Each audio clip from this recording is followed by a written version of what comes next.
Good evening, everybody. I'm going to go ahead and call this meeting to order. There's so many friendly faces in here. Would you guys rise and join us in saying the Pledge of Allegiance? Pledge allegiance to the flag of the United States of America and to the republic.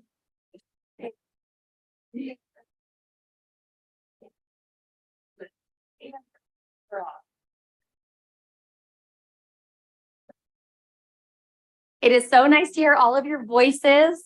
You guys all know that better than most of the adults in this room. It's fun to hear you guys say the Pledge of Allegiance. All right, our first order of business is to review the consent agenda. Is there a motion to adopt the consent agenda? Madam Chair, I move that we adopt the consent agenda as presented. Is there a second? I will second. All those in favor say aye. Aye. Aye. Opposed? Motion carries 5-0. All right, next up is our section titled Spotlight On. We have so many cute little faces in the room tonight. Our first presentation is going to be Miranda Johnson and Patrick Shukaro highlighting the elementary choir program.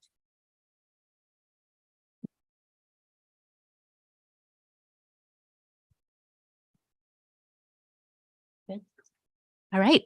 Good evening, Superintendent Lyon, Chair Hawkins, Board of Directors. It's an honor to be here tonight on behalf of our elementary principal team to share with you a little bit about our elementary choir program.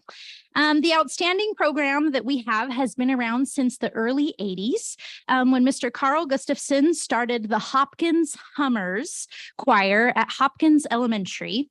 And if Christine, in just a minute, oh, I have it, never mind.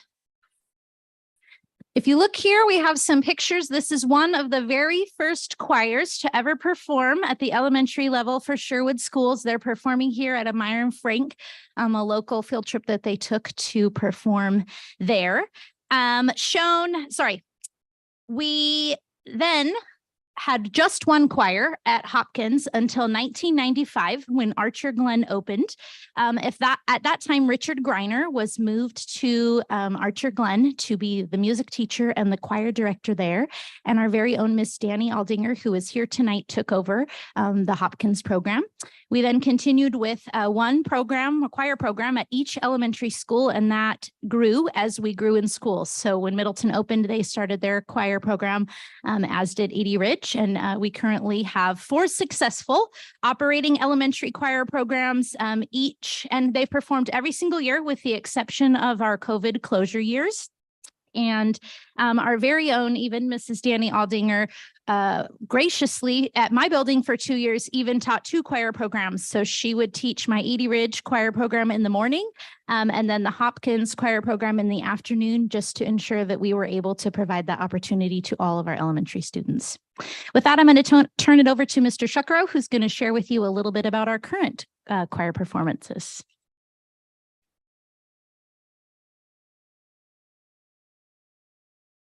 We'd like to highlight a few aspects of this program that we feel like are of particular strength. First is that this program is a part of a wider selection of electives in the K-12 system, and that we feel that this program provides a wonderful foundation, a great set of experiences for our students to excel later on in their school careers. Second is that a program like this provides students with many performance opportunities. And if you've ever spoken in front of a group of people or sang in front of a group of people, you know that feeling is often one of a mix of excitement and nervousness, and sitting well with those feelings, feeling confident with those feelings is a part of growing up. And having that chance in this setting where it's a lot of people rooting you on is something that can really set a firm foundation for that as well. And then finally, choir is really a part of our community, and it is a way to build community within a school. It's a place where you meet new friends. It's a place where you work towards a common goal. It's a place where you listen to each other. It's a place where you stand side by side and sing side by side. And it's such a wonderful opportunity, again, for us to build those binds that keep our community going and working towards something great together. Without further ado, I'd like to invite the voices of a few Archer Glen students. First up is Beckett to share a little bit about his time in choir. Hi, my name is Beckett, and the reason I joined choir is because I like to sing and I got to meet new 4th graders. Hi, my name's Eva, and the reason Hi, my name's Eva, and the reason I joined choir is because all my friends were doing it, so I wanted to join them. And also, I like singing and learning new songs. Hi, my name's Keegan. I joined choir because my friend convinced me. I had my doubts about it at first, but it ended up being a very fun experience. We did singing, games, and more. All right, thank you. And without further ado, we'd like to invite the Hawks, the Singing Hawks, to perform a piece.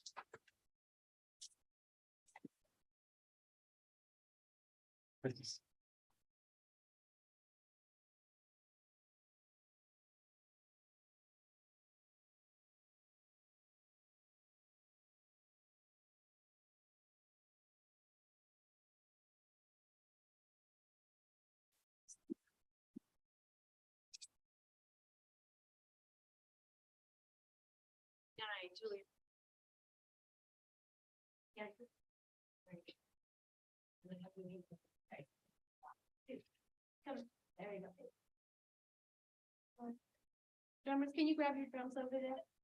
Awesome, thank you.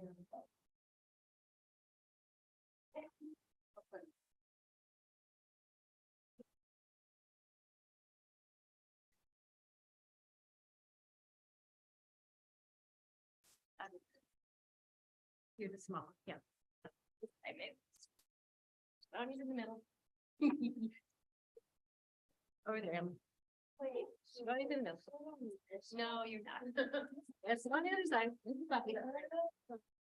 Yes.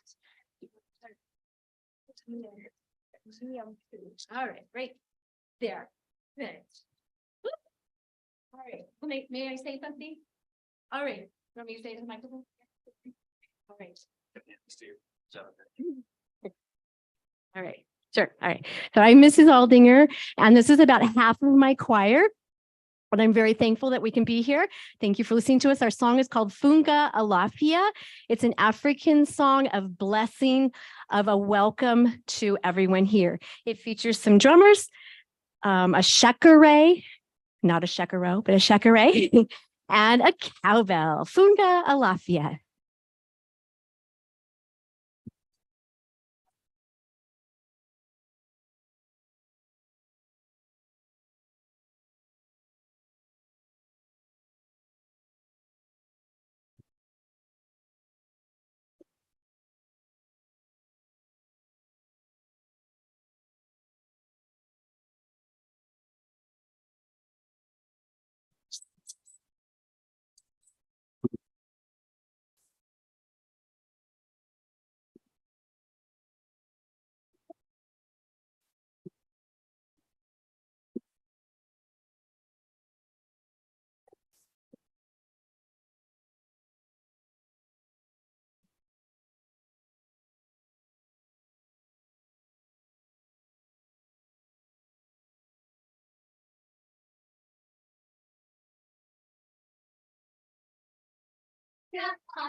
Thank you guys so much for coming and singing for us. You guys did a tremendous job. If you've never been to a board meeting, this is pretty much as good as it gets. So you came to a good one. This is a good one. And thank you, Mrs. Aldinger. They were amazing. And I was running out of here, but Can I just say, as a former Hummer of Hopkins, that was a lot more than what we used to do. And even funnier enough, I spotted myself in that picture from Meyer and Frank. Me and all my friends, that was like early 90s, 4th grade. I was in that picture and we did Christmas carols at Meyer and Frank. So that is hysterical, but they were amazing. That was the best. Okay, hopefully they don't outshine our next couple of spotlights. Let's see. Next up, we have Emily Anderson and Connor Carlson. They're going to join us to highlight Sparrow Club. Thank you. We're not going to sing. I'm sorry. Superintendent Lyon, Chair Hawkins, Board of Directors, thanks for putting the spotlight on Connor and SMS tonight. I want to give a little background on Sparrow and Cooper before I turn the mic over to Connor. So Sparrow is basically a club that inspires and empowers kids to help other kids with medical needs. Businesses and private donors provide funding that students can essentially unlock through acts of kindness, compassion, and community service. Our Sparrow this year is Cooper, who's shown in this slide. Cooper's this amazing young human who loves Legos and dinosaurs and Batman, and he's also battling leukemia. This year, with the leadership and inspiration of Angie Scott, who's also here, who won't want to be mentioned, a staff member at SMS, this club has hosted a variety of events. We did our first school assembly with Cooper there, and kids celebrated him and dressed up like dinosaurs and did dinosaur races in those blow-up costumes, and it was great. We have created cards for Cooper and put on a fundraiser for Sherwood cat adoption. We're currently running a birthday pack donation fundraiser for the Oregon Food Bank. We have school cleanup days and positive school affirmations listed in the restroom. We have staff celebrations and appreciations. We've even created and delivered these Hope Rocks, which you see in the picture. And those went to Cooper, but they also went to Cooper so he could give them to other students and other kids who are receiving treatments. As the club fundraiser advisor, Mrs. Scott's passion for service has inspired students like Connor Carlson, affectionately known as Beans with a Z, to give back too. Connor's dedication to service is inspiring to all of us, and he'll say it all much better than I can, but please welcome Connor Carlson.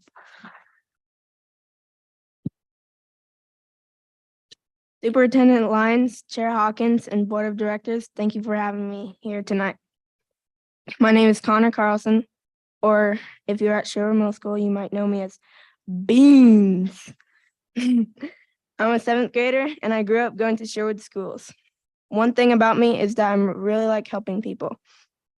Even before I went to SMS, you can find me helping my grandma with small chores or assisting my parents with projects around the house.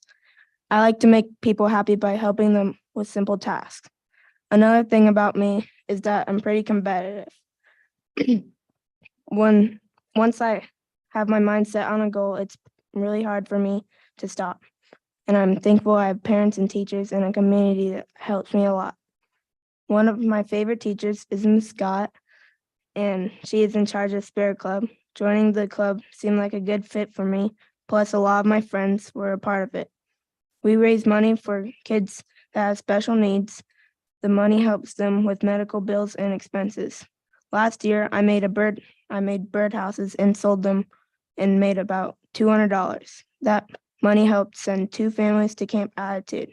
Camp Attitude provides a unique camping experience for families in special needs community. This year, SMS raised money for the Sparrow Cooper. Cooper is 4 years old and has been battling leukemia. Cooper and his family came to SMS at the beginning of the school year to talk about how Cooper has leukemia is the new Sparrow for SMS. I thought Cooper was really brave for going to the hospital and doctors so often. I would be really scared if I had to go to the hospital as many times he had. After the assembly, I knew I wanted to help Cooper and his family. I decided to set up a table at Woodhaven Park and ask for donations to make the table To make the table more interesting, I bought snacks, candy, drinks, toys, and even dog treats for anyone who donated. I also made a sign with a picture of Cooper. A lot of people were interested in donating money.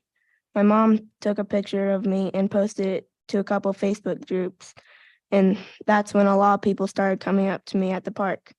Then later that weekend, my friends and I went door to door asking for donations for Cooper. I was shocked with how many people were donating. We raised over $1,200 in one weekend. People really wanted to help Cooper. My mom even got a message from Cooper's mom on Facebook that thanked us for what we were doing and helping their family. It made me feel really good to help their family. I am looking forward to raising more money this year for Camp Attitude. Thank you for having me here.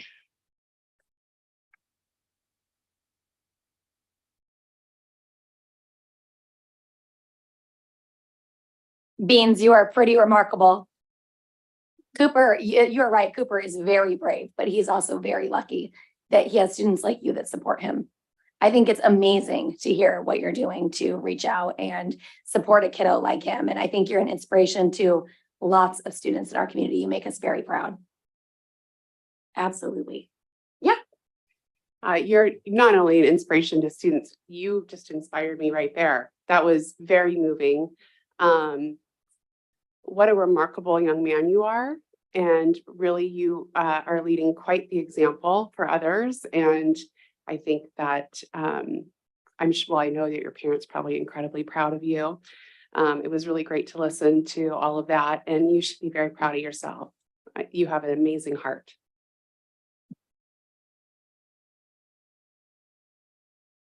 So thank you for joining us tonight and sharing that with us. We appreciate it. All right, guys, our final spotlight is on Miss Paisley, as I've been calling her all year. She has been our ASB representative and has joined us throughout the year through a lot of very long meetings. And we have appreciated your dedication. I know I love getting to hear all of your fun updates about high school and all the comings and goings of Sherwood High. We are definitely going to miss having you on our team. But next year she's headed off to Oregon State, and I'm sure she will pave her way there. I know I've had fun running into you around town. I'm sure I'll continue to run into you around town, and hopefully we'll get to hear all the amazing updates from college. So thank you so much for joining us and being such a great role model.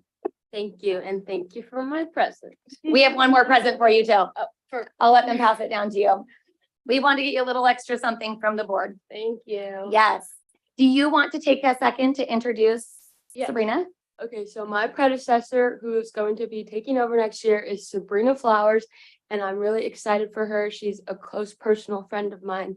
And yes, this is Sabrina. Thanks for joining us, Sabrina. I'm sure she was probably going to talk about you in her report, so she's going to have to come up with something else to say, but we really, really appreciate you, Paisley. I know it's not an easy gig to come here every single time we have a meeting and sit through them all, so we appreciate it. And we want students involved and we want their feedback, so it's great to have you here. Absolutely. All right. Anybody who came for Spotlight on, I know the choir left, but please know you do not have to stay for the remainder of the meeting. It's not rude. We know the meetings get long and your students, so no, you're welcome, but it's totally okay if you do not wish to stay. Thank you for joining us. It was the best part of our night. All right, it's time for our report section of the evening, and I will let Dr. Lyons start us off. But wait, what about the superintendent report? No, What'd I say? no, I was referring to the audience leaving. Oh, You- I was like, what did I call you? Thank you, Chair Hawkins. I'd also just like to say, Paisley, thank you for being such a great leader at Sherwood High School. I got to know very early that you are a let's get it done kind of person. And I really, really admire that because it's something we need a lot more of. And I've watched you in action at the high school, and your ability to just take charge and get things done and organize big events like it's nothing is really, really a skill, and it will serve you well through life. So, and also Sabrina, welcome. We're glad you're here. Okay, superintendent report. We've been the executive team and I have been getting out in the schools quite a bit, and I just really want to emphasize, commend our campus staff and our campus administrators who are doing a great job running our schools. And I was at Ridges today, had the honor to read in Miss Brennan's class, and Ridges is a very, very healthy, happy place. And it's just so empowering to be a part of that. And so we have that going on across the district, and it really is very meaningful. Next Tuesday is a big day for this community. We have the board election, 7 candidates. If you had a chance to go to the candidate forum, I really commend all the candidates on their presentation and what they said. The content, if you listen to really what their answers were, they are all running for the right reasons. They are all invested in this school district, and they all want the best for our children. That's exactly what you want to see out of board candidates, and very, very pleased with the quality of that event. And I'd like to also thank the Chamber of Commerce and Renee Browse for hosting that. She did a fantastic job.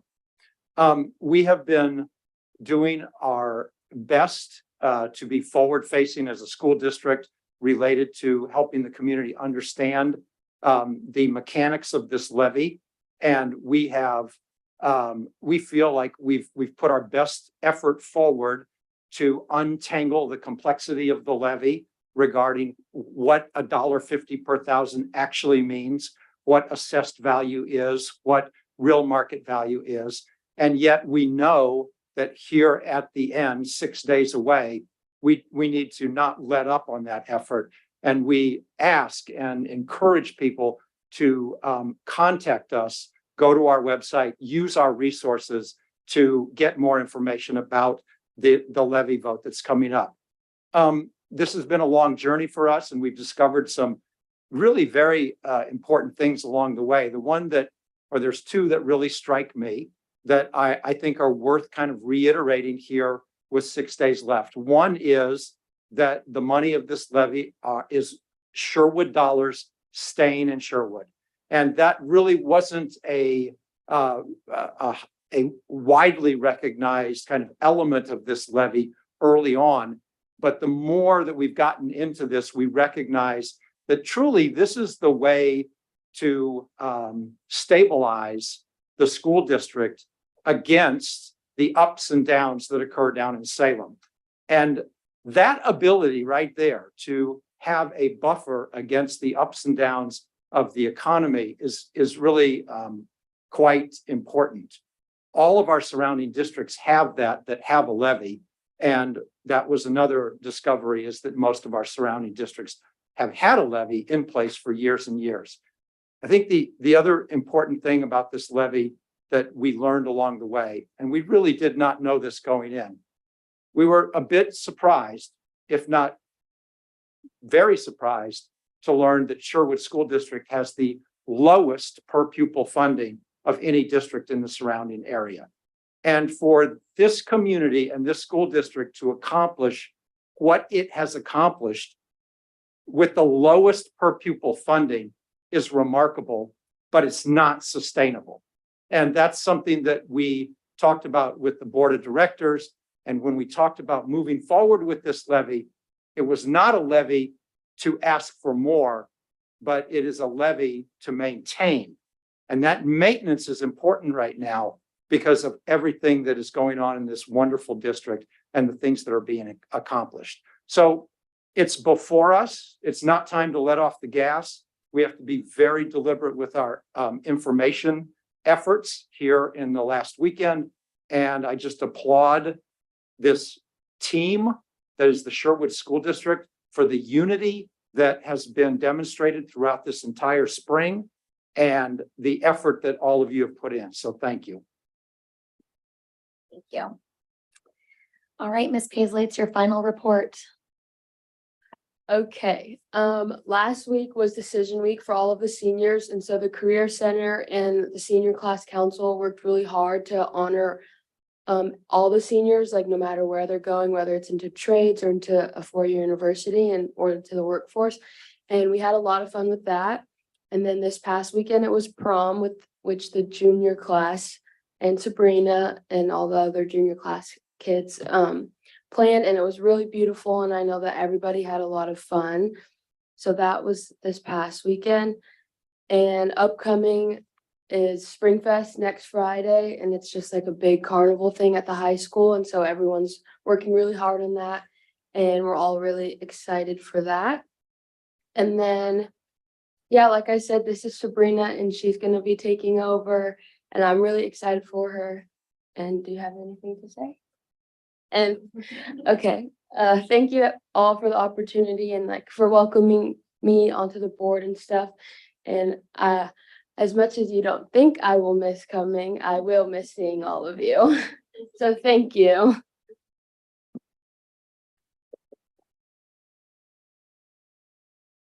Thank you. We will miss your little face down there, but I'm excited to see you at graduation. You forgot, that's coming up, graduation. All right, Ms. Carson, what do you have for us? Okay, I feel like we're trying to pack everything into May as much as possible. So what did I have to do last week? Okay, so we had the candidate forum, which was great to be a part of. I want to thank Renee Browson City Council for having us, and I thought they did a phenomenal job in having all of us there. And I thought it went really well for having the first one, and I hope they continue to do it in the future.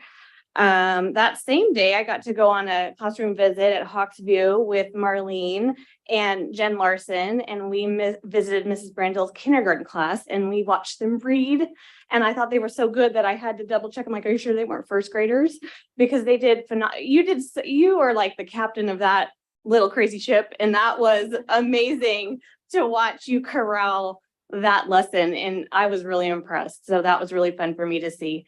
And then that night we did the Hawksview Carnival at the Levy booth, and Abby was there and Lauren was there, and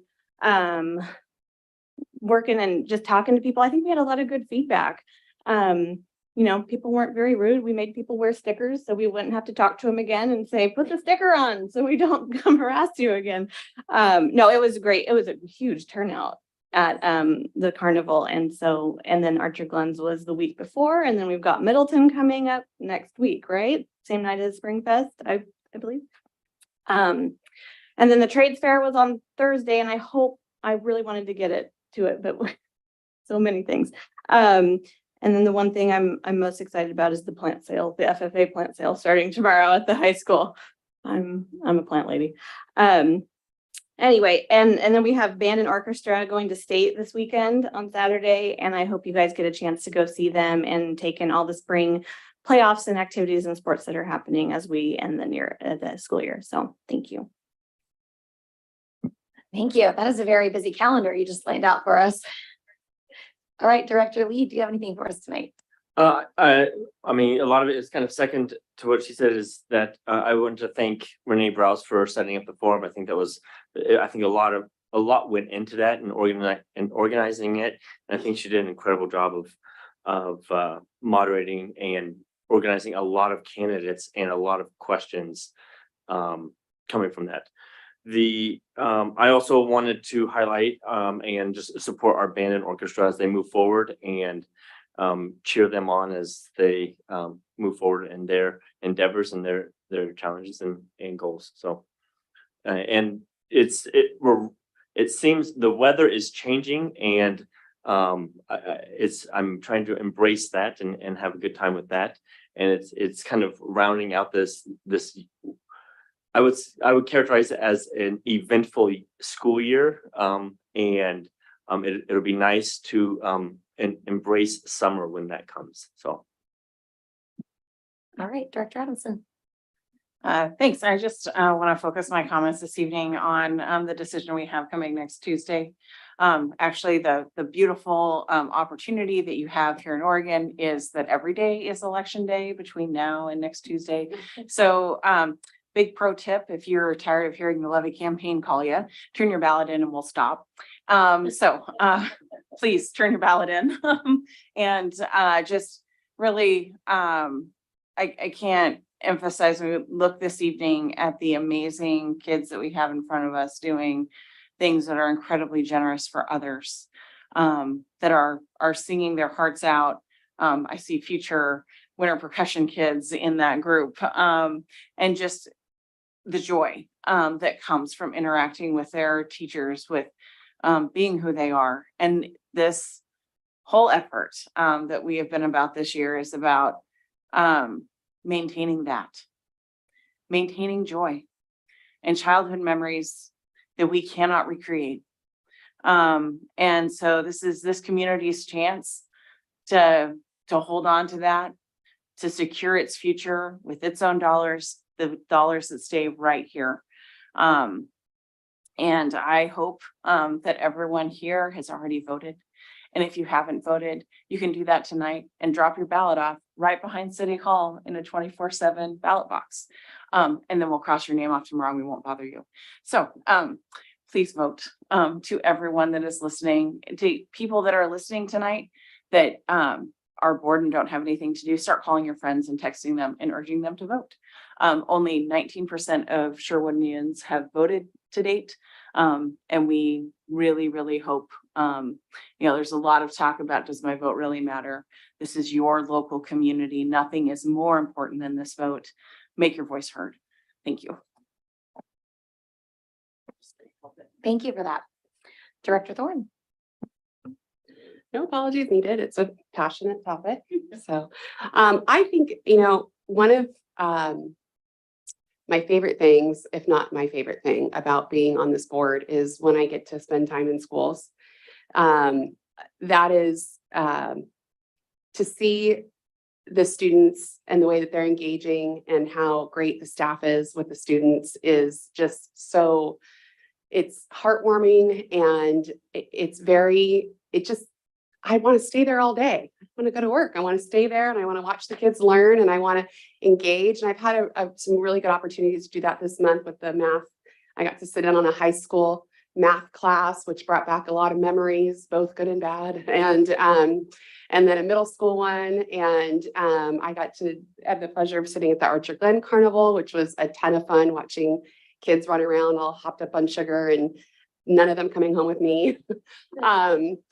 But this district is doing great things, and just to reiterate, this is a great opportunity for everybody in this community to continue to support the Sherwood School District and the wonderful teachers and the wonderful staff and the amazing things that we have going on here. And I want to thank the teaching learning team for welcoming me into being part of listening to this curriculum and being a part of conversations. I can say that the district is listening, and it's been really, really great to have these engaging conversations. But it's the best part when I get to go into the schools and sit with the kids. So that's all I have for tonight. Thank you. Thank you guys all for sharing. Yeah, I mimic a lot of the things that you guys say, or echo some of the things you guys are saying. I'm so grateful for our staff and our admin. I've spent a lot more time in the schools, around teachers than I sometimes get the opportunity to, just working on everything to do with this levy. And it's been a great opportunity to connect with families and hear both positive and things that they'd like to see changed in the schools. It's been nice to have those conversations. I think it's been nice for them too, to feel heard and recognized and know that we are actively engaged in that and we want to partner with them. And that is truly how we feel. But when I come around to schools like you guys, I feel so grateful for all the amazing things that are going on. And it makes me want to fight that much harder just to keep us, right? Keep us where we're at, maybe some improvements along the way, but keep us where we're at, because we are doing really amazing things. You guys are doing really amazing things in this district. So, Nat, one of the people running for a board seat, actually said the other night, there's never going to be another time where parents know this much about school funding in Sherwood. And I thought it was so comical, because it is still something we're working so hard to educate people about. And it's really complicated. And he's right. I don't think there will ever be another time where parents are like, I kind of get how it works, than they do right now. But we are really pushing hard in the last final days just to educate people. Of course, we want them to support it because we support it. But more than that, I really want them to understand it and understand why the ask is even there. So that's been important for me, at least when I'm talking with people, that they understand it.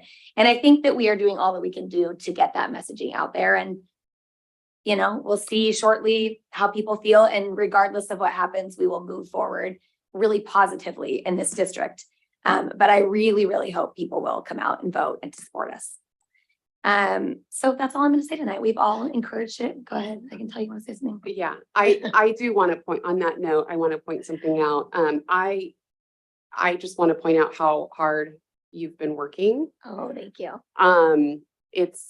It's exhausting just listening to everything you do in a day and that you've been doing for the past several months. And so I can't imagine, I mean, your heart is in this, and I don't want that to go unsaid, that how hard that you've been working for this district and how just inspiring that is. So very nice of you. Thank you on behalf, I believe, of all of us in here. It is not an individual effort. I do not need a pat on the back. It is not me doing this by myself whatsoever.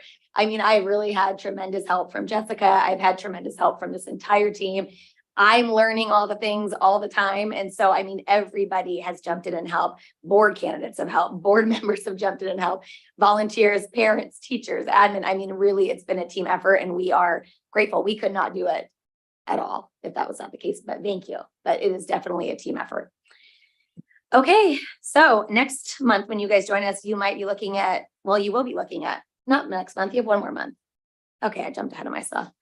Just kidding on that. We don't have a new team yet. You got one more month with us. We will move in now to public comment. And these will be comments that pertain to the agenda for the evening. Let's see, we have a few in person and one electronic. So I think we're going to get through these in-person ones first, and then we're going to head over to our one electronic comment. Christine, are you okay if I get them started in person? Okay, she's close.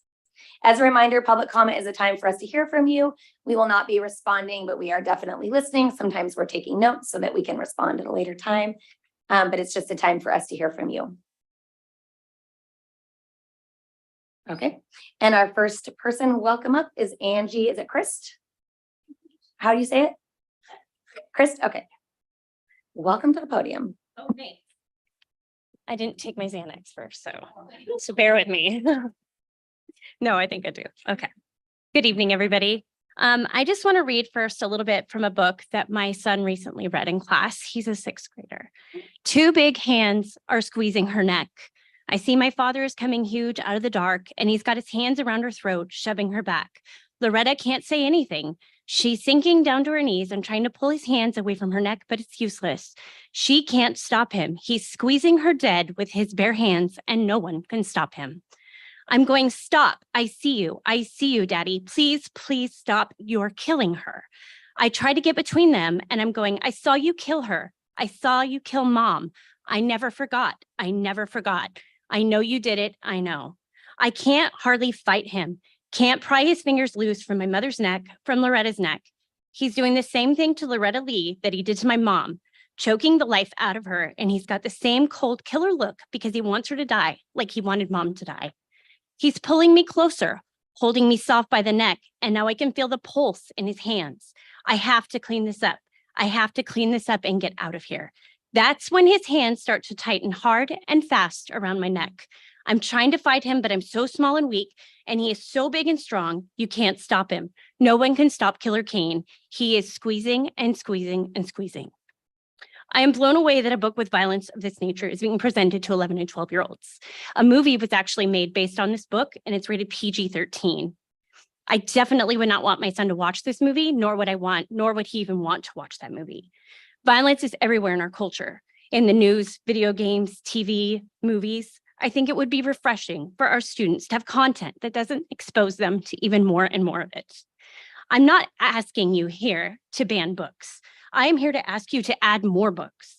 Myself and many other families in this district would like to see more book options that have inspiring and uplifting content without graphic violence, sexuality, gender ideology, and drugs and alcohol.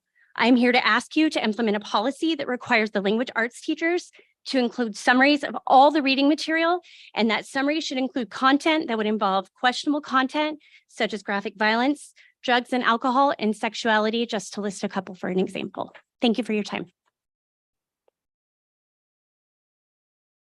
Thank you for sharing. All right, up next is Karen Stoddard.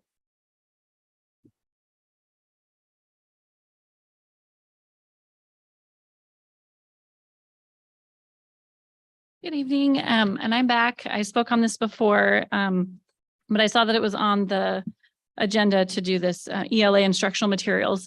And actually today I received an email from my ninth grader's teacher about that he's gonna have to read a book. And so just 45 minutes ago, I was talking to my son about these books that he was gonna have to read. And it was so depressing to have to say no, no, no, no, no, over and over and over again.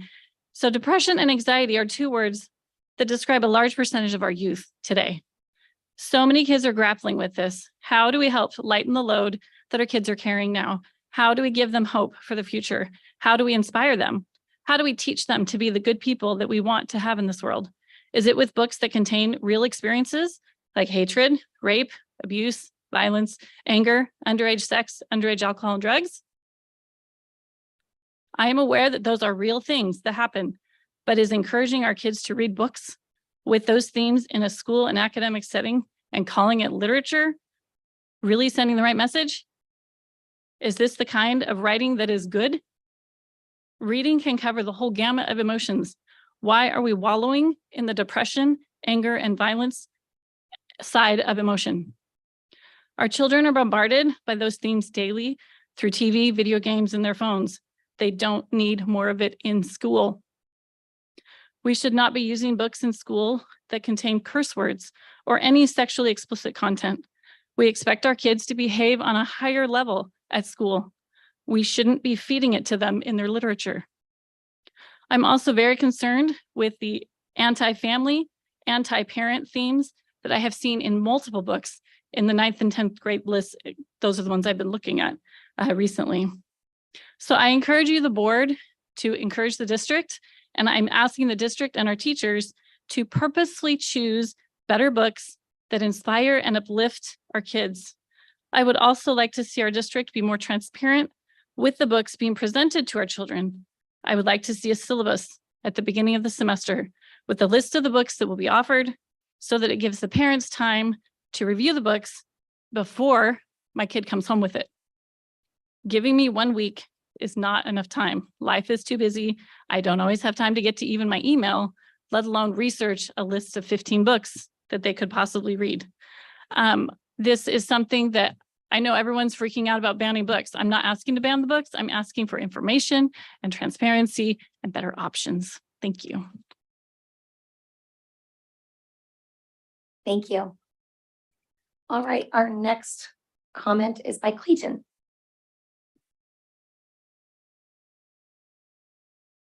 And Lindsay.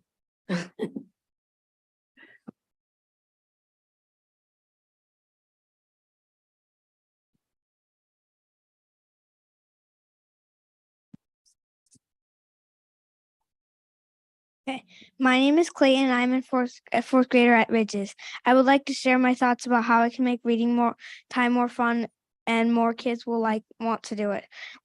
When I or my teacher read books that talk about feelings too much, I feel like I don't want to read. It doesn't make me happy or help me solve my problems. Tiger Rising is a book that talks about feelings too much. I don't like it when there's no message of hope and no strategy to make it better. Rob is the main character and he doesn't try to make his problems better. He doesn't feel good and it isn't normal, so I go off into La La Land. None of my friends like it either. Nobody came away with anything good from this book. This year I was introduced to Number the Stars and Hatchet. I felt totally different. Number the Stars talks about a girl who helps her friend who is Jewish get away from the Nazi. This book has lots of action and good life lessons. Anne-Marie shows bravery, courage, and kindness to people who weren't popular. This book gave a message of hope, not focus on the sadness of the situation. Number of Stars was voted the best book in tournament in my class. I hope we can have more books like this.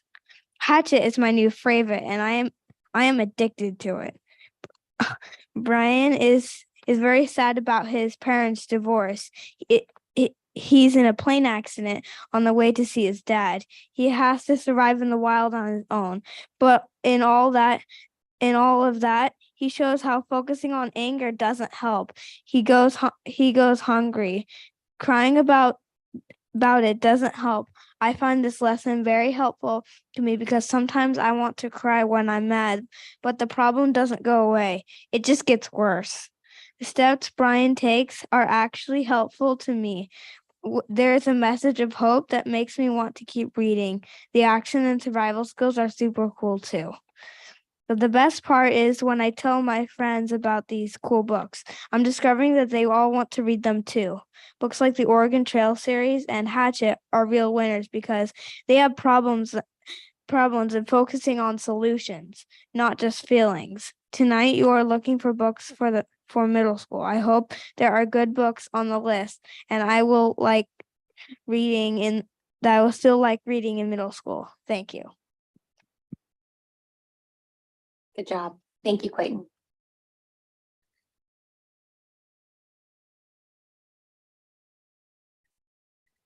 All right, my name's Lindsay, and yes, that's my son. I've talked up here before about this issue, and I'm grateful actually to see this as an action item on the list. There are many educators in this room, and I hope that those who are on this team will be listening to what parents and families have to say. I shouldn't, as an educator myself, I shouldn't have to go into a long lecture of multiple intelligences, but as we understand when we read books, these things are ingrained into our brains and in different ways. So when we read graphic content, when we read these swear words, I personally, there are words I hear every day and I don't say them. They're edited in my brain because the F word is not a part of my vocabulary ever. It just never has been, don't like it. And so when I read it, I just skim over it or I substitute it in my brain. When kids are exposed to these sorts of things or graphic content that there's other parents who have testified and shared what's going on, this is ingrained in their brains in different ways. These are behaviors that are being shown in our society, behaviors that are being shown in schools. The reason why we have an SRO officer in the elementary school. Yes, I know that family that was there and that happened. This is why. It's because it's being ingrained in different areas. It's not necessarily a teacher publicly teaching this, but because they're reading it, it's coming in different areas, multiple intelligences. And this is why we're asking as a community for the ELA team, for Ms. Carroll and the curriculum department to revise this and to be more inclusive with these books. The current list is actually exclusive. It focuses on a specific, there's so many books, so many more than half that focus on material aimed at a certain way. We are asking to broaden those horizons and to include more families and students in this community who wish to have a more wholesome reading experience with more positive love of reading, and to continue with that. I hope that my middle school, that my son will still love reading and that he will continue to be engaged. I fought very hard to get my child to love reading. It was not an easy battle, not an easy task, and I don't want to see that end. So thank you very much for your time. Thank you.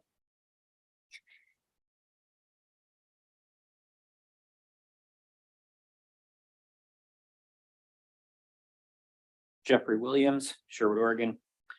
The incident at Sherwood High School on 5/8/23, where an individual unlawfully entered, remained, and was arrested, should serve to accelerate both the infrastructure upgrades needed to ensure all our schools are secure, but also a comprehensive strategy to ensure a culture of safety and security in all of our schools. The district's emergency manager or safety security director should recognize the urgency associated with the vulnerabilities present at our schools and take immediate action. The threat imposed on our students on 5/8/23 is inexcusable and preventable. I implore the district to take corrective action without delay.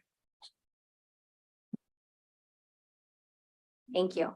Chair Hawkins, just for clarity, that comment was submitted prior to the agenda revision. And so it was an agenda topic at the time it was submitted. So that's why we left it in this section. Okay. That's totally fine. That concludes our public comment for tonight, but that is a good segue.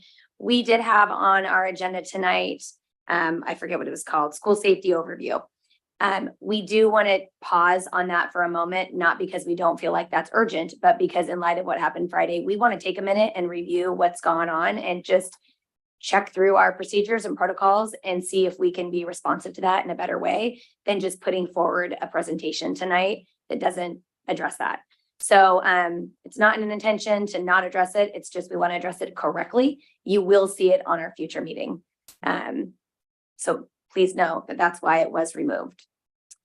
Dr. Natalie is up next. He's going to share the superintendent evaluation process with the board. Okay, just very quickly, we've talked about this before. Tomorrow morning, Christine will send out electronically the evaluation instrument for each of the 5 board members to fill out and return to Christine, who will put that all together and present it to our chair, who will then evaluate the comments, put that all together, and she's charged with writing a letter that summarizes your comments. Typically, the superintendent I will see all of those comments, so I'm aware of any issues or concerns at the end of that evaluation process. And then if necessary, we could have a executive session where we talk about the evaluation if there are concerns or anything that kind of needs a little more discussion regarding evaluation. So pretty simple process. It's my goals are all embedded in there that I submit at the beginning of the year. And the idea is to bring that forward, the finished evaluation at the next board meeting. So that's the current board that starts it and finishes it. So thank you. All right. Thank you. Jim Rose is up next to present the Healthy and Safe Schools Plan.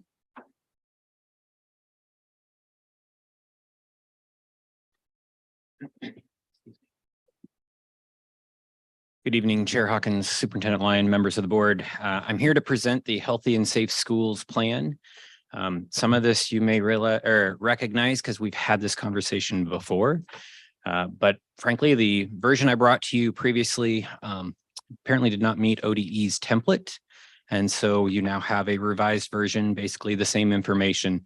And what this report does is it lays out how we will address and when we will address things like lead in the water testing and asbestos removal, those kinds of topics. So this evening, we have an annual need to address the Healthy and Safe Schools Plan. Typically, it would be a statement of acknowledgement that we've done it.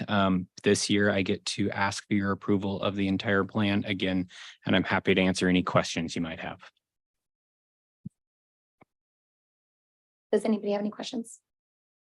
I can't find it in this packet, but I did review it Yeah, I reviewed electronically. it. I'm like, I don't know where it's at, and there's no questions. All right, is there a motion to approve the Healthy and Safe Schools Plan as submitted? Madam Chair, I move that we approve the Health and Safe Schools Plan as submitted. Great, is there a second? I'll second. All those in favor say aye. Aye. Opposed? Motion carries 5-0. Thank you. Thank you. All right, up next, Marlene Carroll is going to join us with a whole committee of people. We have Katie Voss, Lisa Hellickson, Chad Shotwell, Kimberly Clark, and Amy Green, all with a first read of the secondary math instructional materials for adoption.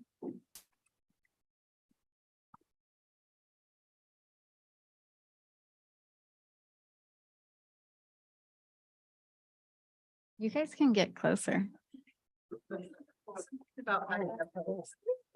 Okay. All right. Thank you, Board Chair Hawkins, Dr. Lyon, and board members.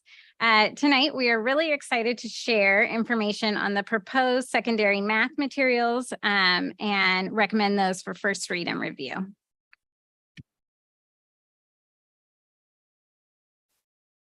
Over the course of this presentation, we will cover most of the secondary instructional materials required for course offerings.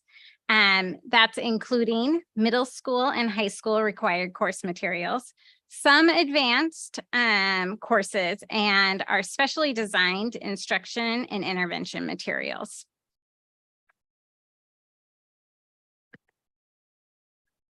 Not this winter, but last winter, the team gathered together K-12 teachers, and they really spent time crafting and revising our SSD or Sherwood School District math vision and guiding principles. And so you'll see here that the team came up with that the Sherwood School District believes in engaging in purposeful teaching and learning that is accessible to all students through individual and collaborative experiences. Students will make sense of mathematical ideas, reason mathematically using multiple strategies, and persevere in a complex problem solving. So throughout this process, our team came back to this vision over and over again through making some very difficult decisions on math instruction. They also used the guiding principles around research-driven and evidence-based or purposeful assessments, engaging in meaningful teaching and learning. They wanted the students to feel confident and competent in their mathematics. They wanted to focus on all students, no matter what level they come to us at. And they wanted individual and collaborative learning experiences. In addition to that, making sense of mathematical ideas and reasoning is crucial in instructional materials, and persevering through those complex problems, providing them productive struggle and giving them a growth mindset to tackle really challenging tasks in mathematics. And the hope is that we always are inspiring lifelong learners in math.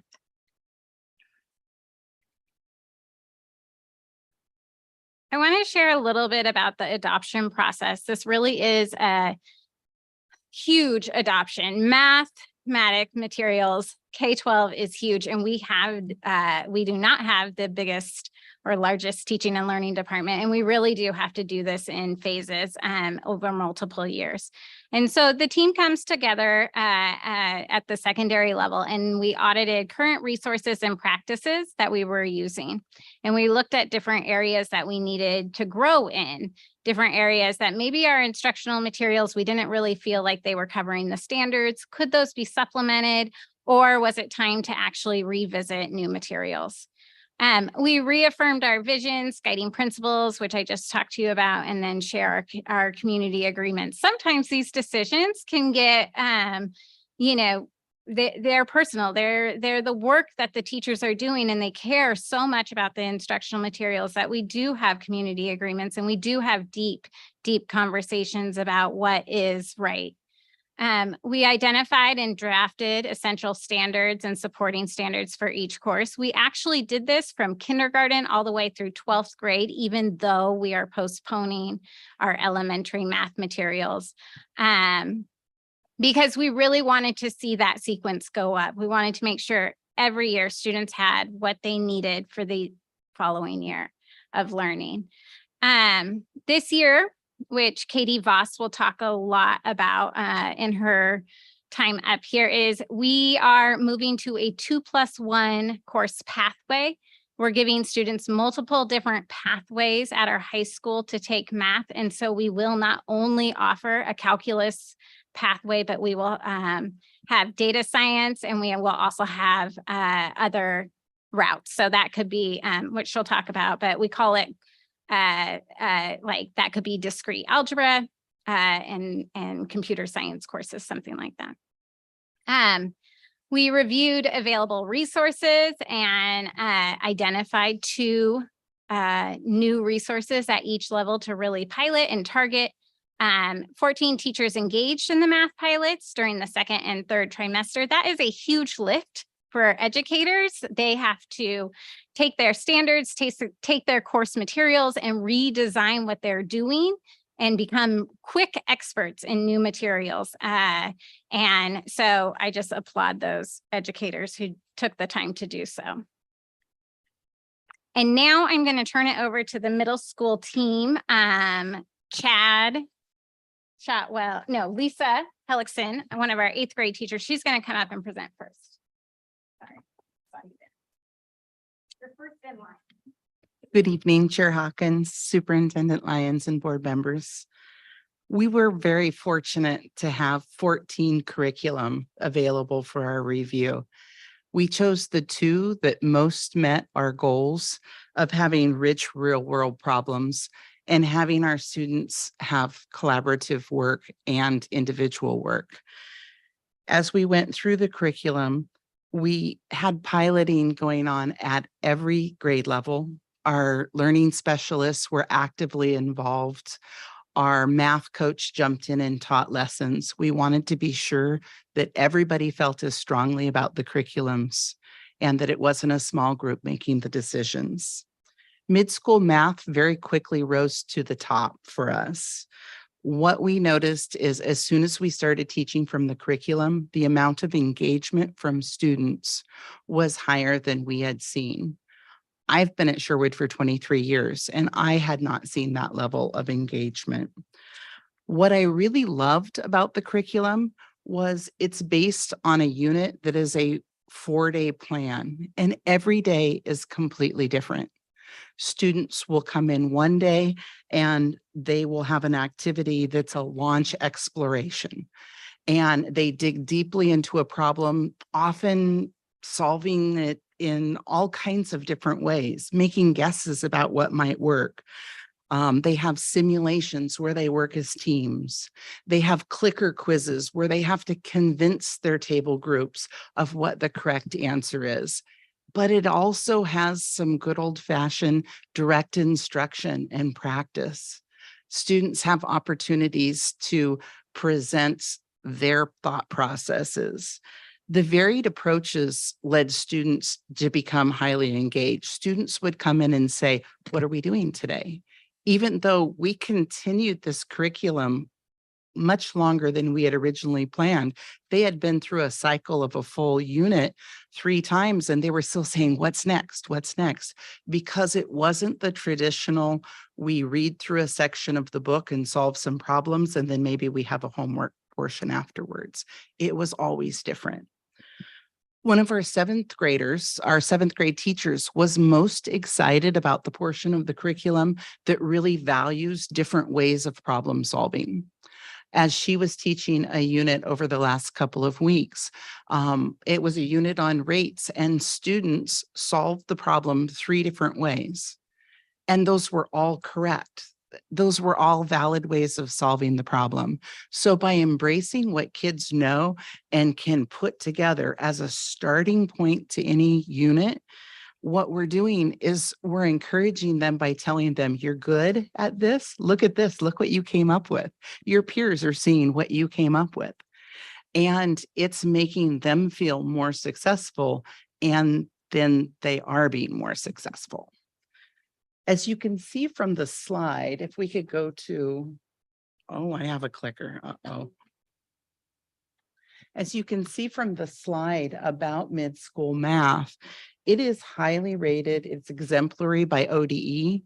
It's designed specifically for middle schoolers. It's not one of the curriculum that flows up into the high school. It's designed for middle school minds and the way that they work. It has been interactive. It's rich in critical thinking, and the students really enjoy it. And we know that when students enjoy something, they're more engaged and they're more likely to learn from it. Thank you.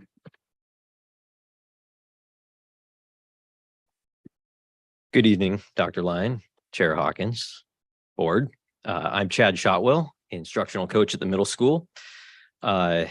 And mid-school math jumped out to us, not only for all the reasons that Lisa listed, but it was also written by middle school teachers. And in our conversations with the authors, their focus on where these students are really jumped out. On this busy slide, you'll see some examples of what a student might experience during a mid-school math cycle. It starts with the math simulator. This is the immersive collaborative launch to the week. And it's followed by something called the simulation trainer, in which students practice the skills that they learned on the day before. There's also teacher lecture and individual practice time before the lesson ends with the clicker quiz. And you can see on there some opportunities that students took for reflection, where they've summarized their week's learning.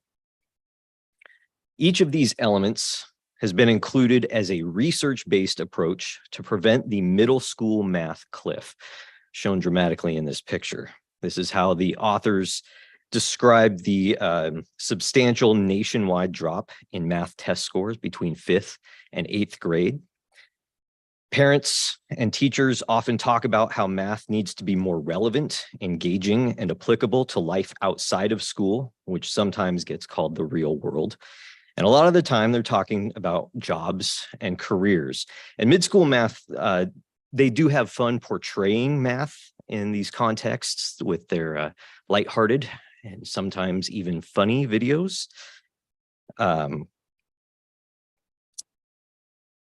But real problems don't present clean, easy worksheets. Math outside of a classroom requires you to recognize what's important in a situation, identify what information is missing, how to get it, and how to use it. And this is where mid-school math excels in its launch activities, providing a context for needing the math and the time for students to use their current understanding of the world to make sense of problems and strategize solutions. The worksheets and the practice are there, but putting the rich problem at the beginning of the learning process gives greater relevance and context to the variety of lessons that follow.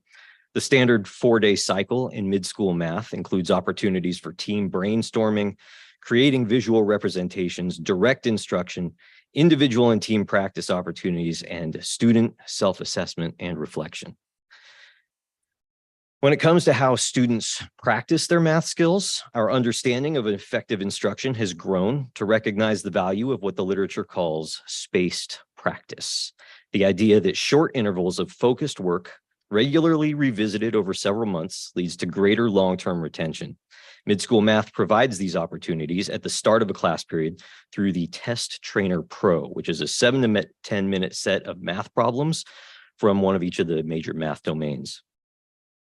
The emphasis on frequent low or no stakes testing in both the Test Trainer Pro and the Clicker Quiz is how this curriculum maximizes what's called the testing effect, which is a technical term for the improvement in long-term retention that comes from needing to access recently learned material from memory, as opposed to just looking at notes.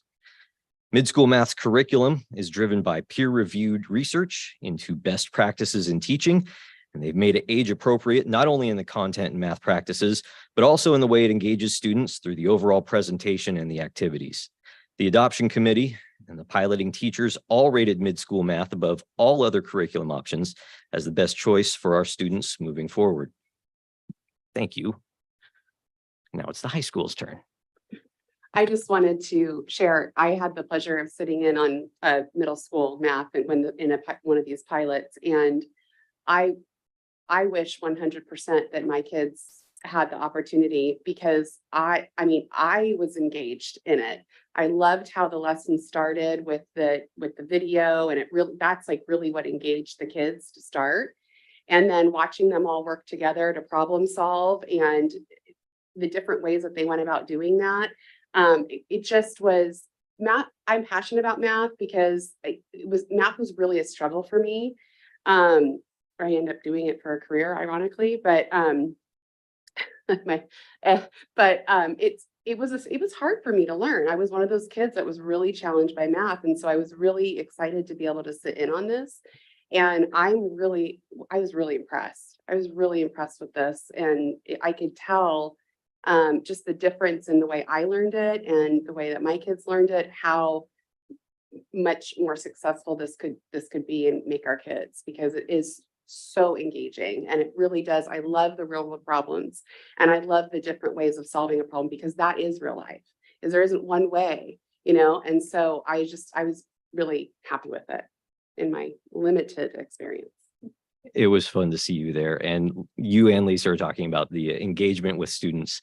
And I have to say, it is also fun to teach. I got to step in and do it, and it's a lot more fun than standing up and just staring at a whiteboard.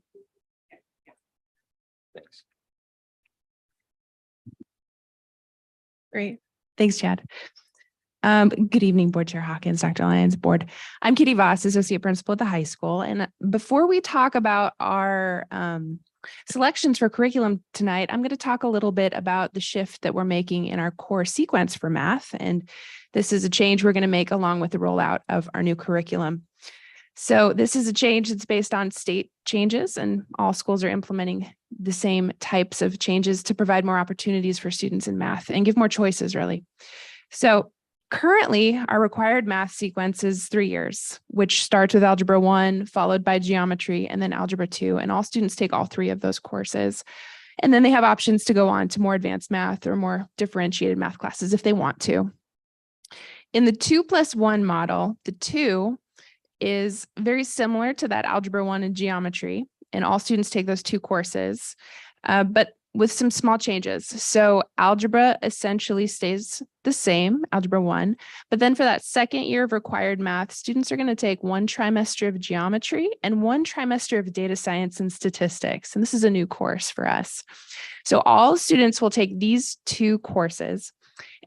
And then we move on to the fun part, which is the +1. So this slide shows the different pathways, different options that students have for math after they've completed those first 2 courses. On this diagram, that dark blue would be the +1, and then above it are other more advanced math courses you could take beyond that. So the courses we currently offer will all still be offered. The traditional route that we have now is displayed on the far left side. So you take algebra, geometry, and data science, and then you move on to Algebra 2, just like we still have. From there, you can take pre-trig and calculus, pre-calc and trig, there we go. And then move on to AP Calculus if you like. That middle strand is a data science pathway. We currently offer probability and statistics, and we'll continue to offer that. And we're going to expand to also offer AP probability and statistics. So the difference there is that students would no longer be required to take Algebra 2. They could move on directly into their data science courses to meet their graduation requirements. And then our third pathway we're still developing is in quantitative math. This is one we're most excited to add to our repertoire of math offerings. It could look like a lot of different things, and it just gives continued opportunities for students to pick a math course that fits with their post-secondary plans and goals. And with that, I'm going to turn over to Kim Clark, who's going to talk about the selections that we have for these. I do have a question about, I'm thrilled to see that we're not just forcing kids up calculus mountain.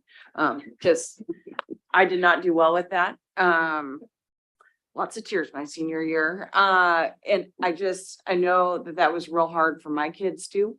That was pretty much the only option. And frankly, not a one of them are in careers where they're ever going to use that. So I just think that this is way more realistic with what our kids are actually going to need to be able to do in their future, and does a better job of creating, like, I'm not just struggling through this so that I can get the AP credit and hopefully not have to take math in college, but I can actually find a math function that is useful. And for some, AP calculus is great. For others, this is going to be wonderful. My question, sorry that I'm taking so long to get to it, is I know that today AP or the pre-calc and trig is a dual credit course. And so if you wander up that pathway, you can in your junior year get enough of the or even your senior year get enough of the credits to be able to graduate with an honors or an advanced honors diploma. Are we going to be able to do that for these others so that people, if they choose to take that, they don't find themselves short of a dual credit course or an AP course and being able to be like, I would take data science, but I can't get the status of a diploma I want, so I'm going to stick through calculus. Like, that would be very unfortunate. Yes, we've made plans so that whichever path you choose, you're still eligible for the honors and advanced honors diplomas. Great, thank you.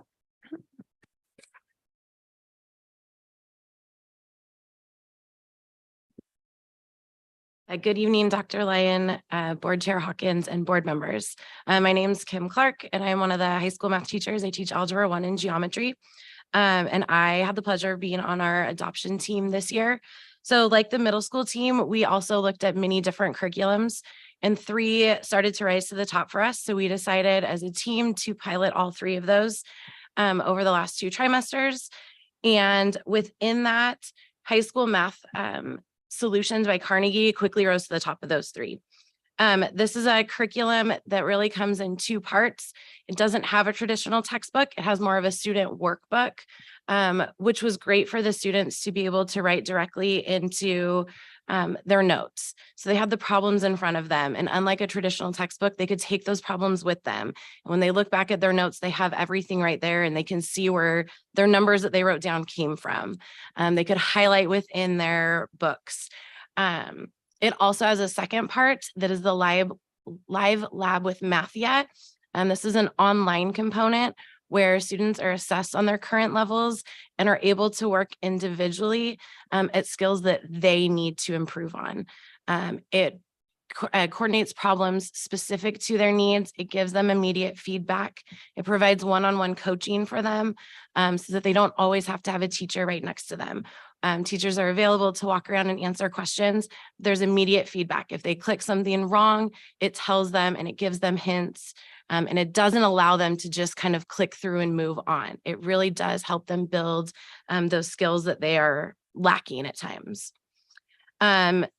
One thing that I really liked about this curriculum is it started its lessons with kind of a big real world problem that the students had to work through. And they worked through in groups. They were able to work collaboratively with each other and really tackle some challenging concepts in a way that they felt confident in. I saw the confidence in my students rise. This curriculum provided them multiple opportunities to kind of enter the math. So students that typically struggle found success, where in previous curriculums that we used, they may have just stopped. They may have shut down because it seemed too hard for them right away. They could find an entry point, they could find a place where they felt success and they could build on that. It also was great for students who were absent and missed class. It had some built-in examples for students, and it wasn't just work done for them. They were asked to analyze that work and to really critique the work of others. And for those of you that know math well, you know that if you can explain what somebody did wrong, or if you can identify a mistake, you're learning at a higher level. So then we're also going to, next year, as Katie said, start a new course for our data science pathway. And in this course, our team will use 3 different resources to design it. Those are Statistics and Data Science, a modeling approach by Course CADA, Explorations in Data Science by UCubed, an adaptable curriculum, and Introduction to Data Science from UCLA. This new course will help students understand how data are used by professionals to address real-world problems and how data are used in all facets of modern life. Students will analyze statistical graphics to identify patterns in data and connect these back to the real world. They will learn to analyze data, including posing questions that can be answered by considering relations among variables in data sets, using collected data to generate hypotheses for future data collection, critically evaluate shortcomings and strengths in the data and the data collection process, and informally evaluate hypotheses using data at hand. Our hope is that this new course will inspire students to think creatively about the role of data in science and everyday life. Sorry. There we go. And then with our calculus pathway, this is going to start with the Algebra 2. It is the +1 course at the start of the calculus pathway. And this is the curriculum that we currently use, the pre-calculus and calculus. This is an updated version. And then the Carnegie is the same recommendation that we have for the Geometry and Algebra 1 courses. Students who continue on this Algebra 2 pathway will take pre-calculus and may continue to take calculus. The textbooks by Ron Larson and Paul Botaglia were selected because they have the best alignment for Common Core standards, PCC course content, and outcome guides, and the College Board scope and sequence. These selected textbooks have the most robust examples and problems for students to practice. They provide the rigor that we're looking for in the classroom and throughout the calculus pathway.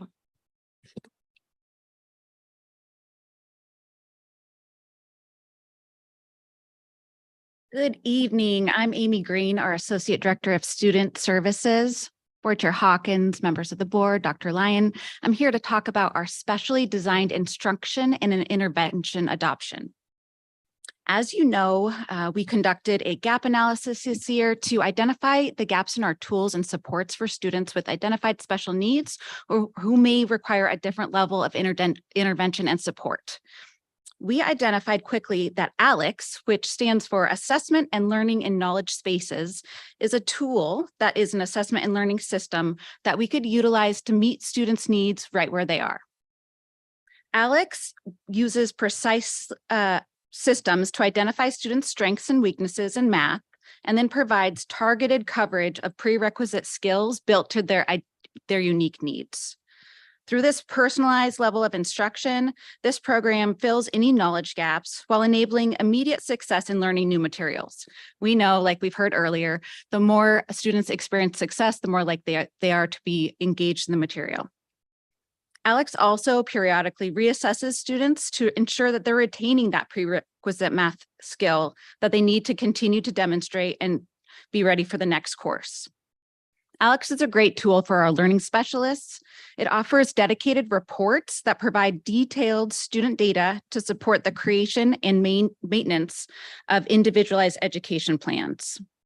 It also provides constant progress monitoring that our learning specialists, teachers, and their parents can utilize to help understand their progress towards their IEP goals. That's it.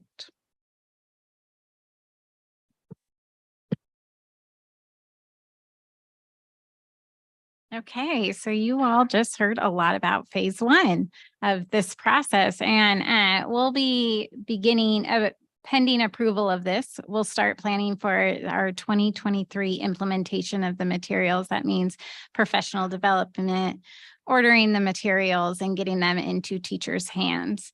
In addition to that, we have some more work to do. We have to design that data science pathway and that quantitative pathway, and that's a heavy lift next year for our math teachers.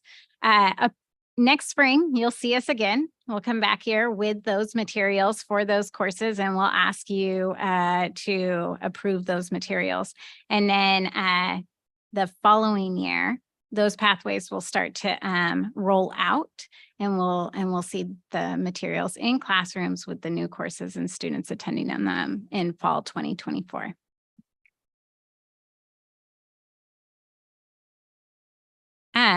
Finally, we have a couple of opportunities for family review, including any of the online materials. They're always available on our teaching and learning webpage until the next board meeting on June 7th.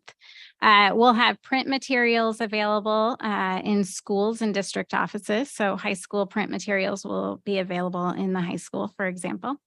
And then we have a community instructional materials review night on May 16th. And there is on the teaching and learning webpage and where we have computers set up in the offices, the feedback form will be available for families to give input, students to give input, educators to give input, really just about anyone. Questions for the team? I'll give my input right now. I had the pleasure of sitting in Ms. Clark's class, and it was my two favorite things: real world scenario and the workbooks. I love the workbooks. I love that the in paper tangible, watching the kids go through item by item, solving those problems. And it did start with a real world scenario where it's actually a problem that I've had to solve as an adult and that they will have to solve as adults. I really thoroughly enjoyed it. I wish that math was that engaging and easy to learn when I was that age. And I also have a son that was part of in her class as well. And I don't think I've ever heard him say, ever, "Mom, I get it. I actually am getting it, and it makes math so easy to learn. I really, really love it." I mean, that just is everything a parent wants to hear, is that they're actually enjoying what they're learning and they're putting into practice and they're excited about it. So again, thoroughly also impressed with the high school level, and thanks for letting me sit in. I appreciate it. Thank you, guys. I just want to acknowledge all the work it takes to put in to doing this. I mean, this is a ton of work. To hear there was 14 different things to look at and review and then narrow it down. And it's a lot of work. And we are able to take it for granted because you guys are putting in that immense amount of work. We appreciate it. I know that there's we've changed things significantly over time, but there's still really this belief. I heard it at the carnival from parents who say, I really have no idea how to review the curriculum unless I come into the district office and I'm working. And so I just want to highlight that you can review this curriculum. You can get onto our website, you can review it. You can walk into your own school. It doesn't have to be the district office. You can review it. You can give your feedback. There's a night to come and review it. So please take the opportunity to review it. I love math. I was like in Penny Game, so I'm feeling a little jealous that you got to go to class, but I'd love to come to a class. So thank you guys. We really appreciate it. And I think up next, Marlene Carroll's going to stay with us and we're going to have a whole nother team of people approach. Thank you. We'll give you guys a clap for that. That's a lot of work. Good job. Madam Chair, I do Yeah, have a sorry. question Go ahead. that they may be able to address as they talk about the ELA adoption. The thing okay. I worry about is with both our kind of just thinking about elementary teachers. I mean, in middle school and high school, you're either doing math, or you're doing reading, you're kind of specializing in a subject area. And so these adoptions are really huge, but you're not trying to do them all together. You're doing one. It sounds like we're kind of waiting on we're pushing elementary down a little bit on math. What I would love to hear here, it sounds like we're doing partial adoption of elementary ELA. I am just, I remember the last time that we kind of did those two right on top of each other. Yeah. And how incredibly stressful that was for our teachers who have to do all of that. And then, also dance on one foot and, manage a very large class of kids. And so I would really love to hear what our plan is in terms of elementary adoptions and how we're going to make sure that this is achievable both for our kids and for our amazing educators that are in front with them every day. Well, Jenny Larson can correct me if I'm wrong. She's standing right here. But one of the things for math that we're fortunate is our K-12, but our K-5 math leadership team wanted to postpone our elementary math, not necessarily because they wanted entire new set of materials, but that the materials that we're using are getting an update. Where they're actually going to infuse more of the data science as well. And so there will be a continuum of data science materials throughout K-12 education and math in Oregon. And so that is released for pilot starting this fall. And so we'll really be kind of like looking at that and piloting those materials. So they won't have to learn not entirely new materials, but they will have to learn that data science infusion that's coming. That's really helpful to hear because I know we were to go a completely different direction. That's a whole new scope and sequence and I just, I know things are difficult and stressful. I want the best for our kids, but I also want to make sure that we don't burn out the people that have the biggest impact on that education, which are standing right in the front of the room. Yes. Okay, thank you. Yep. All right. Okay. Thanks again, board members. Tonight, our team is excited to share our staff's recommendations for a partial language arts adoption around instructional materials, and we recommend them for first read and review. Tonight, we'll really focus on English language arts adoption materials for K-2 foundational reading specifically, our 6th through 8th grade language arts, a partial recommendation for courses in 9th through 12th, and then our K-12 specially designed instruction and intervention materials.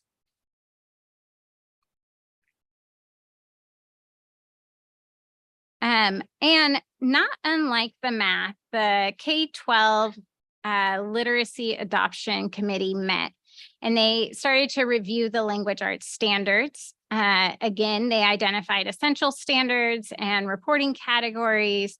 They evaluated the current program that we have, reviewed current research and evidence-based practices, and they developed a vision or philosophy as well as a literacy framework.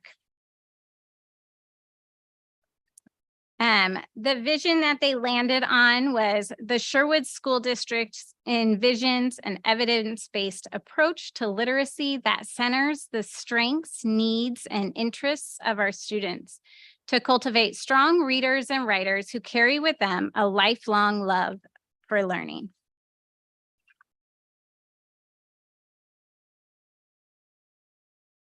The K-12 Literacy Adoption Committee spent a lot of the time in the fall reviewing our previous framework. And we really discussed the need to revise based on our deeper understanding of literacy instruction and science. Included in the literacy framework is our guiding principles that articulate the core of our approach to teaching and learning. And I'm going to read those to you now.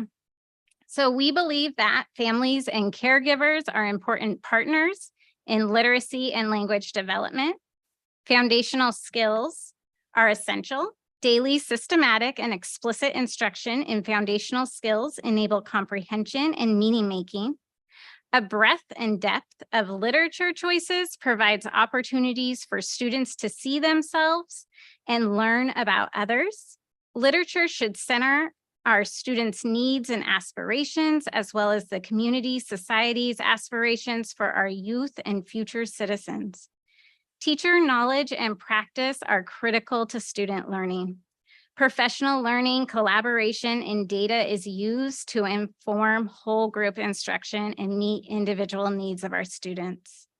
Protected time for students to read independently or with support is essential to foster lifelong reading habits. And rigorous, relevant, and engaging literacy should be experienced across all content areas. Students in intervention need highly qualified practitioners providing targeted, high-dosage instruction to achieve grade level proficiency. Relationships are crucial. Educators who know their students as readers and writers make the most impact. And finally, students bring literary, cultural, and linguistic strengths to our classrooms. We celebrate the lived experience and that they bring into our classrooms. We have quite a few guiding principles. At each level, our team identified high impact instructional and assessment practices. And we reviewed and piloted a variety of materials to support those practices. In addition to that, we got feedback from a variety of stakeholders, including families. And we heard from a lot of families that they wanted more transparency. And so we kind of shifted some of our practices and we came together as a team. And some of the things that we're hoping to provide families are slide decks with common sense media reviews, the book, the title, what it's about, and the ratings involved. And families will receive that in an email. It will be located on Canvas page. We can put it on the teaching and learning website so that families have access to that at the start of a course or a start of a trimester or a start of a school year. Really, if it's on the teaching and learning website, you can access it whenever, but we'll send out reminders as well. We also added some books to our text looks that we're going to share tonight. And as I said before, this is a partial adoption, so we're continuing to work on those materials. Our teachers went through a lot of reading. There are a lot of materials on this list and they did a lot of work and they have been reading nonstop. And so they determined their recommendations for the instructional materials that we're recommending tonight. And then as they go through that, they're always looking at different professional development opportunities. And we have a real big one that Jenny Larson is going to talk about at the elementary level. And now I'm going to turn it over to the elementary team so they can kind of share some of that work.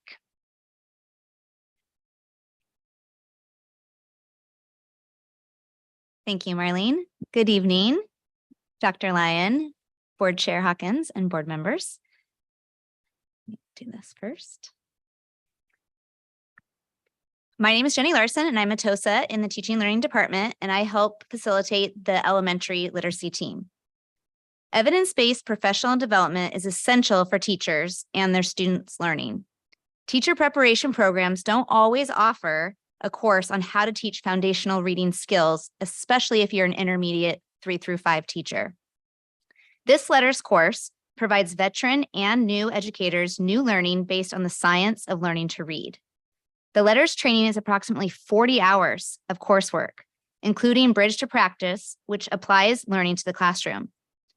Feedback from teachers that took this course was that they found their new learning valuable and started implementing it immediately with their students. A quote from Emily Conrad, a second grade teacher at Middleton, says, "For me, it has been life-changing. I think it has been for a lot of teachers. The phonics instruction supports spelling and vocabulary with higher level skills like roots and prefixes and suffixes. I am blown away by what my spring second graders can do now because I've been teaching this. I am confident in helping my readers. I know exactly what to do and it is working. My kids are more successful because of what I've learned." I'm going to turn it over briefly to Megan Brandel, a kindergarten teacher at Hawksview Elementary, who's going to continue to share her experiences with this. Good evening, board members, Chair Hawkins, Dr. Lyon. Nice to be here. I'm excited to share with you my experiences with LETRS training and the experience I had with the Heggerty Bridge to Reading Phonics pilot that I did this spring. I'm going to start with LETRS training. I started that in the fall, and the timing really couldn't have been better because the first 4 units of the LETRS training is an in-depth study of the why phonological awareness, word recognition, and decoding skills are essential for our youngest learners. As I progressed through each session, the numerous aha moments and practical, usable teaching strategies that were demonstrated in real life classrooms were something that I could watch in the evening and then take to the classroom to apply the very next day. LETRS training was the most impactful training I have ever received as an educator, in that it has opened my eyes to the brain science of how we learn to read and deepened my own understanding of our own language so that I am more than equipped to share it with my students.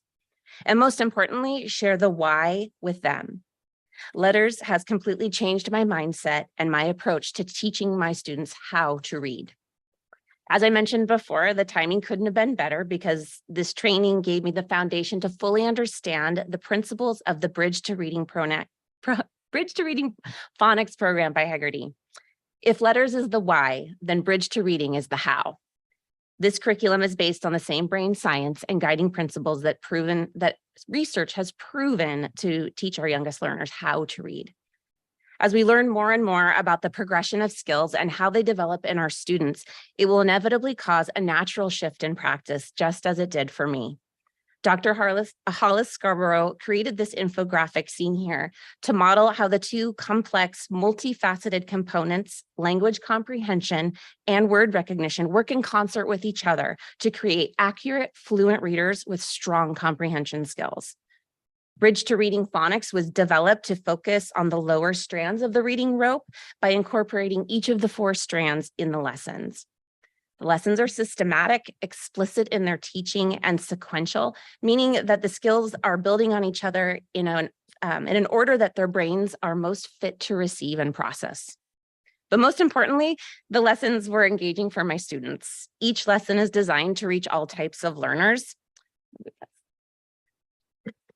This program includes quality posters with relatable images and text for my visual learners. It offers hand motions and whole body response activities for my kinesthetic learners. And it also gives hands-on learning opportunities like spell tab folders, as you can see here, the blue folder there, which my kids love, for my kids who learn best when they can do it themselves. Another key element to this instruction model is that it reaches each student where they are in the progression of skills. It is easily differentiated to address each student at their level. As a teacher, I love the explicitness of this program. I love the fact that I'm showing kids how their mouths looked when they're learning new sounds. And then we read the sound in words and we practice identifying the sounds. And then we write the letter with proper letter formation in their student workbooks. This is how it shares the why with them. And it offers so much more than a traditional phonics model that is only letter to sound correspondence. This program was easy to follow, and because of the systematic nature of each lesson, I appreciated that my students were not spending time learning new routines each week, but using the same routines to learn new and important content. Each lesson moves rapidly through each critical component of good reading instruction: phonemic awareness, decoding and recoding, word recognition, handwriting, and encoding as well. Kids don't have time to be bored. The pace is spot on, and it is peppered with fun games and activities that keep my students motivated and engaged. I've watched my students transfer these new skills during independent reading and writing times. They're paying close attention to the sounds in words, and they're recognizing spelling patterns and their irregularities. It's amazing to watch them crack the code and have their own aha moments and then feel so proud right along with them. With Bridge to Reading Phonics, the skills they are mastering now will continue to build through second grade, creating confident, fluent readers. It was exciting to use Bridge to Reading Phonics as an extension of the knowledge that I gained with letters, but it is also a program that any teacher can pick up and deliver reading instruction that demonstrates best practices for kids. I'm really looking forward to watching my students travel on this new trajectory they're on to becoming super strong readers. I thank you for your time and your consideration. And this program, it's a home run. So thank you.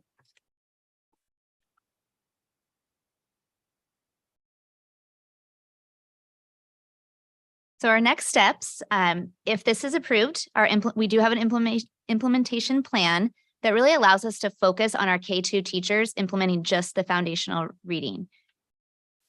The curriculum includes 3 hours of professional learning from trainers of the program, and that would be targeted for each grade level team. Those teams would then have support in their PLCs and continued coaching and support from instructional coaches and TOSAs. We also are going to continue the opportunity for letters training by providing the chance for volume 1 letters training for the teachers that did not get to participate this year, and then volume 2 training for teachers that want to continue their learning next year. Teachers have been surveyed, and around 50 elementary teachers are excited and willing to participate in this invaluable professional learning opportunity. After meeting with representatives from the Bridge to Reading company, Hegarty, we are excited to learn about the new products that they have in development and the opportunity to review and pilot these as well. So you will most likely see me back here next spring, bringing you further recommendations for elementary literacy.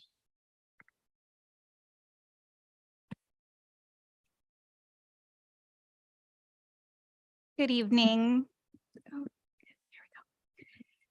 Good evening, Chair Hawkins, Dr. Lyon, and board members. My name is Cassie Brooks, and I'm an 8th grade language arts teacher at Sherwood Middle School, as well as a reading and writing intervention teacher for all 3 grades.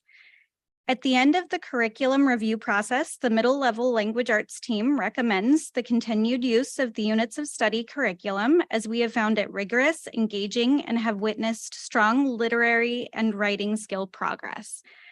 While we did find units of study to be the best choice, one area that requires an increased focus through supplemental material is grammar and conventions, instruction and assessment. After reviewing multiple options, we decided to take a deeper look at the No Red Ink program. This program includes diagnostic assessments, individualized instruction, and continues to monitor progress as students work through the units, allowing teachers to adjust the focus of the lessons in real time. Piloting began this spring, but the state assessments and the quickly approaching end of the year led us to unanimously agree that we do not feel that we've had sufficient time to fully recommend the adoption of this program at this time, and instead would like to recommend continuing the pilot into the 23-24 school year. to allow for collaboration, consistent utilization of the program, and allow educators ample time to assess the strengths and weaknesses of the program to determine whether the strengths of the program match the needs of our students, with a formal recommendation coming soon.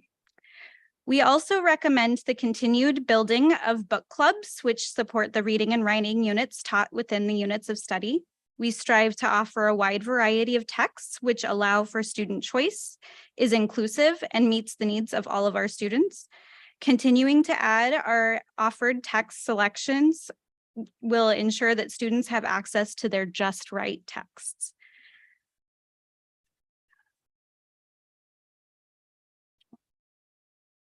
Is it? There we go. Oops. Did we lose it? There we go. Okay. We utilize a great deal of criteria to determine novel selections. These include a variety of genre, time periods, perspectives and values, Lexile or independent reading level, length of text to ensure that they fit within our unit time periods, grade band appropriate content, and literary value, which will be discussed more in depth by our high school educators. Thank you.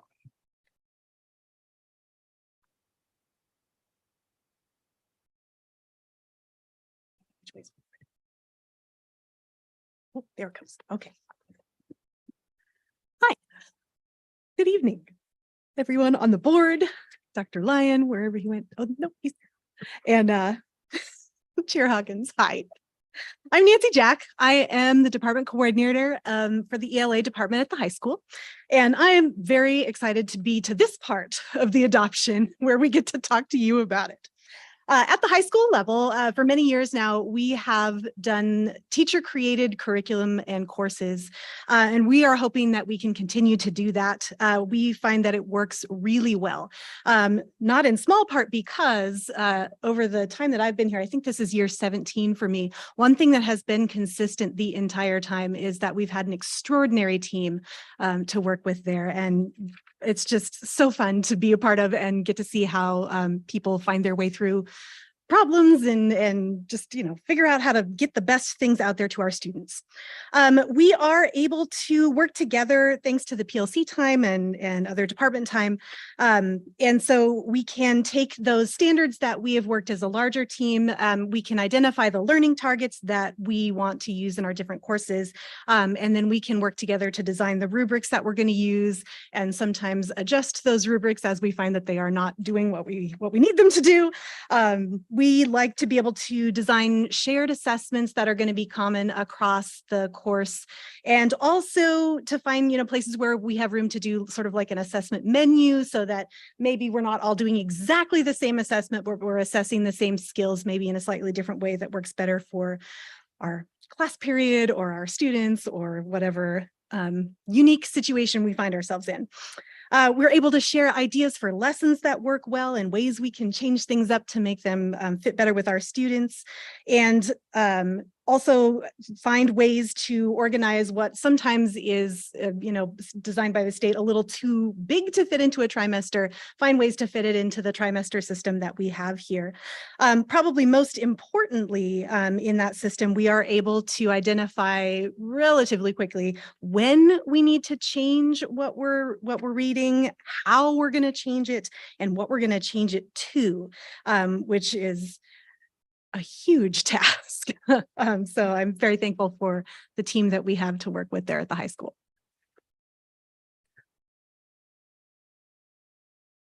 There we go. Good evening, Chair Hawkins, Dr. Lyon, members of the board. My name is Joe Dalton. This is my second year here at Sherwood High School. I direct plays, I coach football, and I also teach English. And I want to talk about the responsiveness of the English department in the 2 years that I've been here, just how quickly we're able to move on things. I created the science fiction and fantasy elective for the junior senior class because that's what our kids are reading, and it has quickly become the most popular elective for kids. Us teachers are looking out for what the students are interested in, and we want to make curriculum that not only is appropriate for them, but also is accepted by colleges for them. Literature courses such as the 9th and 10th grade Lit Comp, as well as junior, senior selectives like American Lit and Sci-Fi and Fantasy, feature a great deal of student choice. Every day, nearly every day, there's 10 to 15 minutes of choice reading at the start of class, where students may choose poetry, fiction, graphic novels on just about anything that they would like to read for class. The only exceptions are they have to be level appropriate, so we can't have things like Cat in the Hat, for example. But other than that, pretty much whatever they want. A second way in which we promote student choice is through book clubs, where students vote on their top choice from a curated list of texts with a broad range of topics, time periods, reading levels, and literary styles. This list is sent by email, posted on Canvas for parents who may choose some selections that they would rather not have their children read. They vote by their book rather than by their peers for their top 5 choices among over 15 selections. And this fall, after receiving feedback from a few families, I led the process in adding some books to our 9A class based on feedback from parents, students, and teachers about what we should read. And I have done a similar review of the sci-fi class for next year so that we can keep changing these texts and make them more appropriate. Finally, the whole class text is meant to be a culturally significant book, which features discussions led by the teacher to explore more advanced topics. Often this book is at a higher Lexile level than some of the book groups, so that teachers can improve reading skills through more difficult texts. Whole class texts are not read in isolation, but are guided by teachers. In this way, we can foster important class discussions about relevant topics and help students become more aware of the world outside of Sherwood and become more critical thinkers in an ever more complex society. Thank you. Thank you, Joe. Good evening, Board Chair Hawkins, Dr. Lyon, Board of Directors. My name is Caitlin Everett. I'm one of our associate principals at the high school. I'm here to just go into in a little more depth about the criteria that our team used to select the books, and also to just share and really celebrate how much work our teams put into these lists. Published along with these materials are the actual lists of books, which there are nearly 200.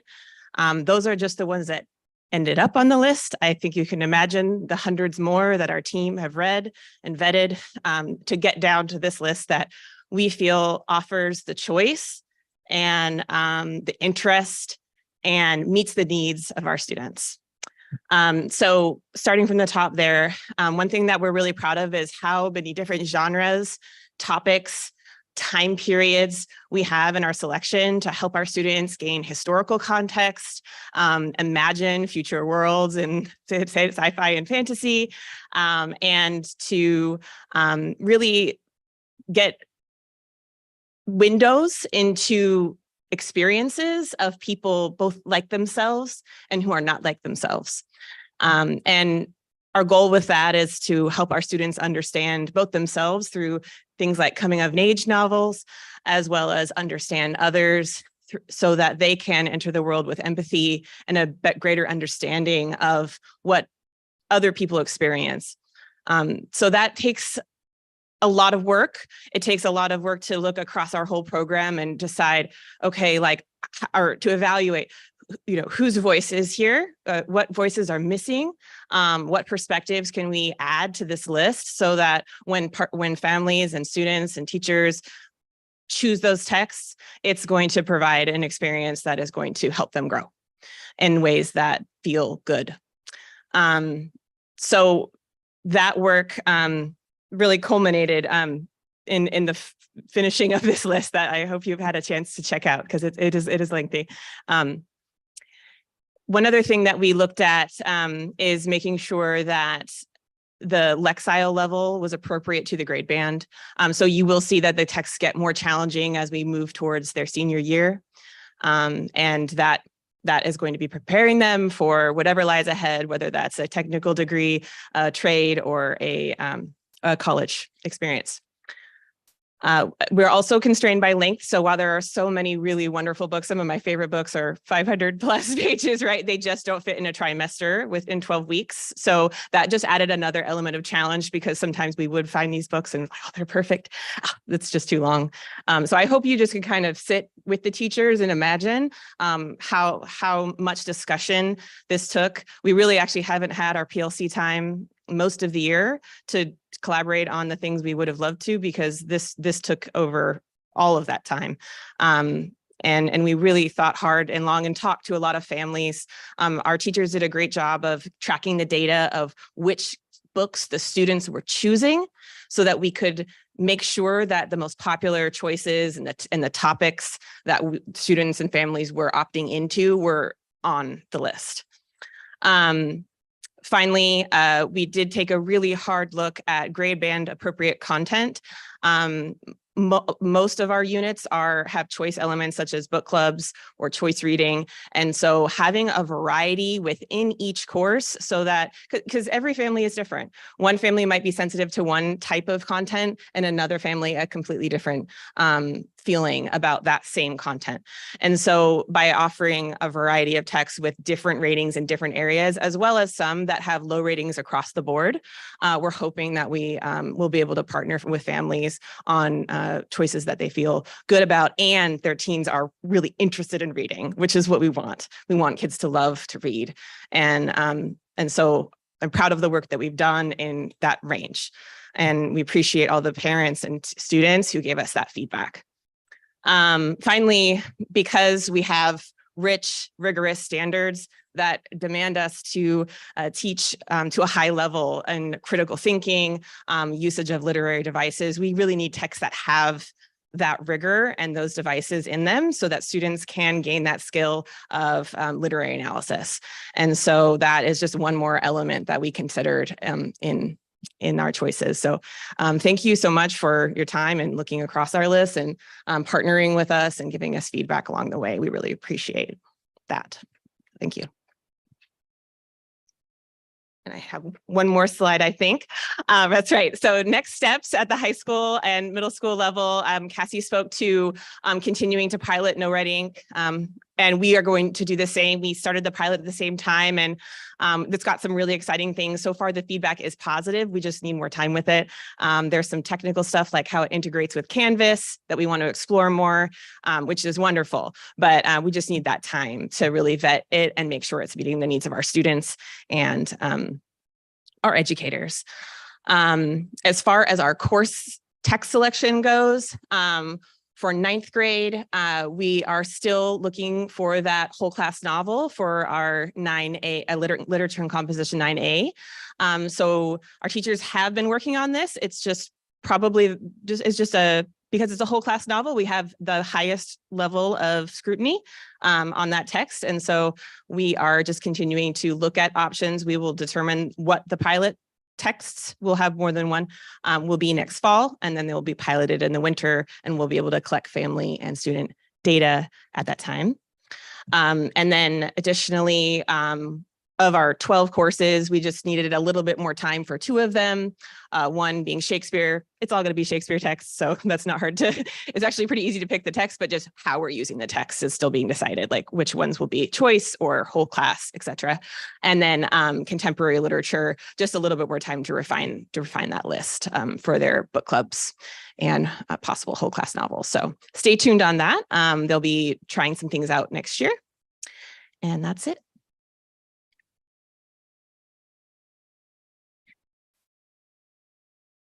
All right, good evening again, Board Chair Hawkins, Dr. Lyons, and members of the board. I'm Amy Green, here to represent our Student Services Department and make our recommendations for 2 new tools for adoption. We're very excited to recommend the addition of the Sunday system.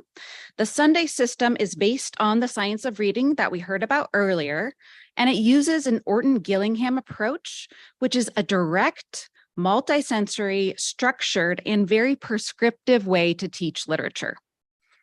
This research-based approach will complete our toolbox of interventions that we use to support students for whom reading, writing, and spelling don't come easily, including those who may be impacted by dyslexia. This is a tool that we've been piloting, and we have fantastic feedback both from students and from our specialists. And we're very excited to start with training some of our instructional assistants right after the end of this year. The second tool adopted, we would recommend Step Up to Writing for a K-12 consistent tool to support writing for all of our students who might have special needs in this area. Step Up to Writing is a comprehensive resource of multisensory writing strategies that really develop a student's ability to create thoughtful and well-written compositions with a focus on the complete writing process. It provides instruction, discrete and explicit in each phase of writing, ensuring that students know what good writing looks like, are able to evaluate their own writing and the writing of others, and become confident in the planning, drafting, editing, revising, producing, and publishing of original compositions. That's it. And again, we do have the opportunity for families to review these curricular options, both online, in schools, at the district office, and at the upcoming Community Instructional Materials Review Night here at the district office on the 16th at 5:30. Any questions? Yes. I have some questions.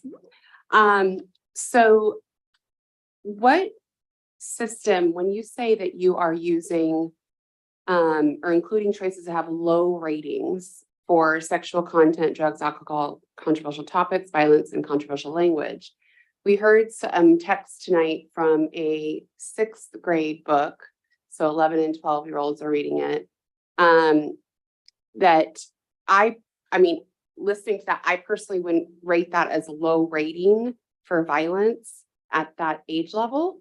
So what system of ratings are you guys using? Where do you get these ratings from?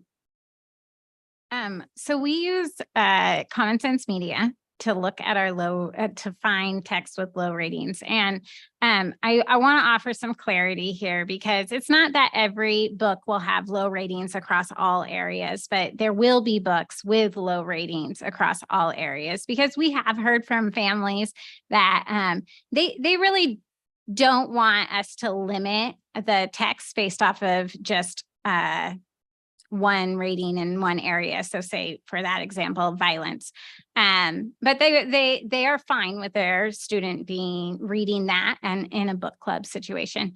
And so we want to provide a variety of materials, a variety of content, but certainly find books that have low ratings in all areas, and then low ratings in some areas, so that a family who maybe is fine with one thing, perhaps violence, but not fine with sexual content, can choose that, and that people really have choice in what their students read, that we don't necessarily do it for everything. Yeah. So, can I just finish asking my questions and then, thanks. So in that, under that honoring of the diversity of what families want. Yes. We're bringing I should not leave myself, because you guys are doing all this work here. You are bringing in a wider variety of books to include selections that do honor the different sets of family values that are within the community, correct? Correct. That is our hope. And in honoring those family values, when we talked about, or when you talked about, notice being sent out to parents, I heard one comment tonight about 1 week, it's not enough. And I agree that's not enough. And it's also not enough to just be able to log on and go search for it on Canvas. I by no means am tech savvy, but I've had my own issues with going into Cadence and trying to, and then I finally find it, and then it's like locked. And I'm like, oh, I finally found it. And then I have to do all these other steps. So, in that honoring of those family values and wanting to make sure that we're being as transparent as possible and giving parents as much information as possible, are we able to, sorry, I keep saying we, it's just, I'm tired. I'm not formulating myself. We'll recruit you.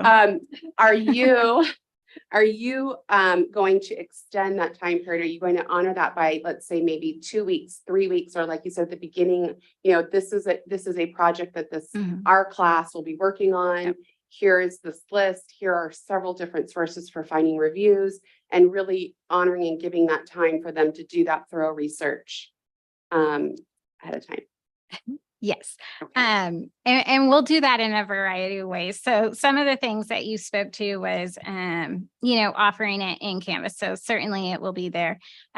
Emailing out the slide decks in a PDF format so that there isn't challenges opening it, guilty. I constantly email Google Documents, but we'll put it in PDF so that anybody can access it and translate it. In addition to that, we can list in syllabus.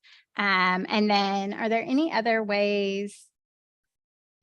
Syllabi, email, Canvas. Yeah.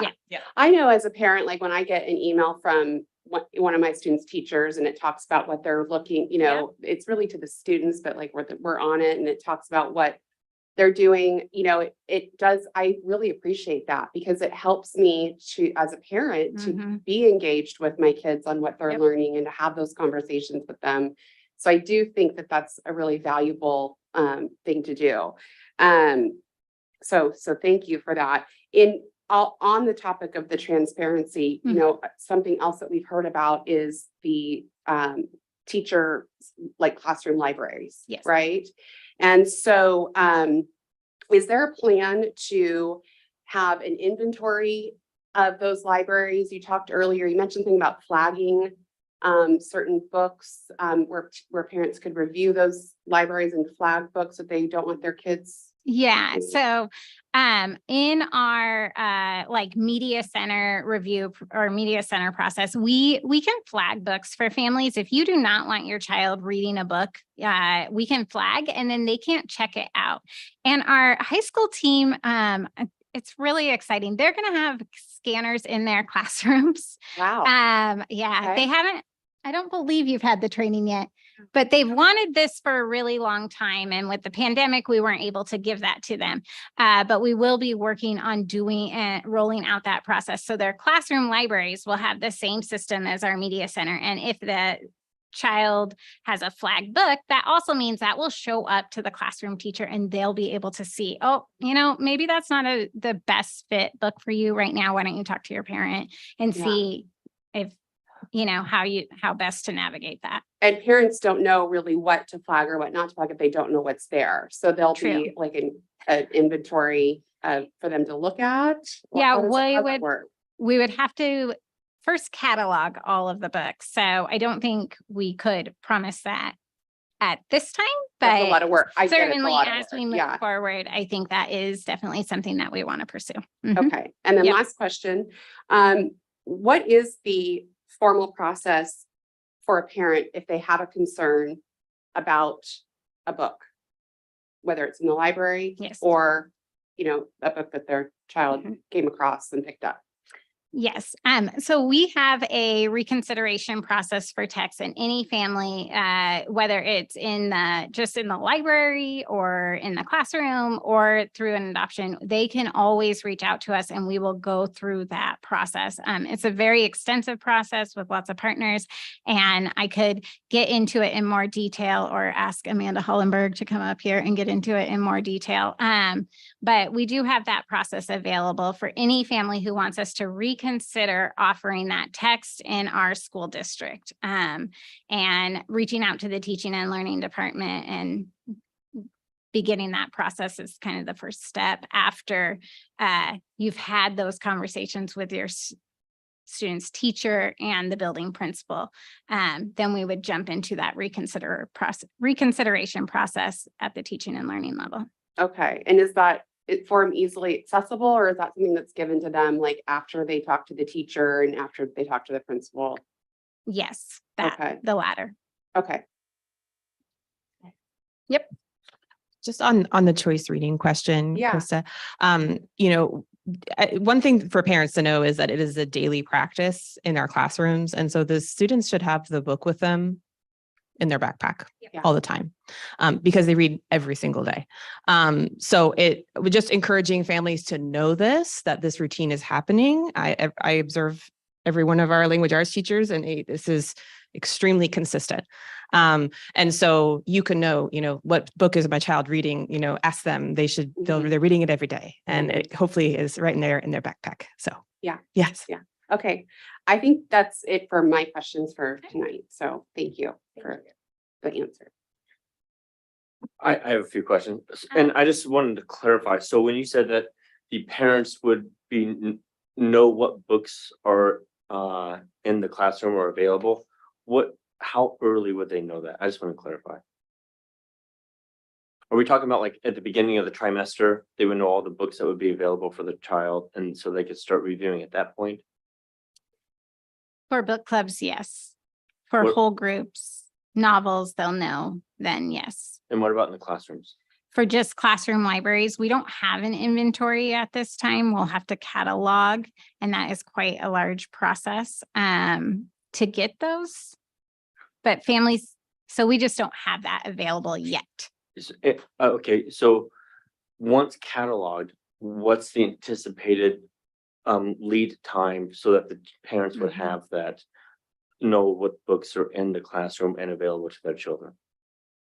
That's a good question. I think, ideally, if we're cataloging books or families have access to like the library data system, you could just go online and check to see where those books are located.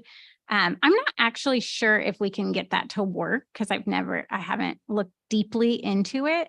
So I don't want to answer, but if we had it, it could be anytime.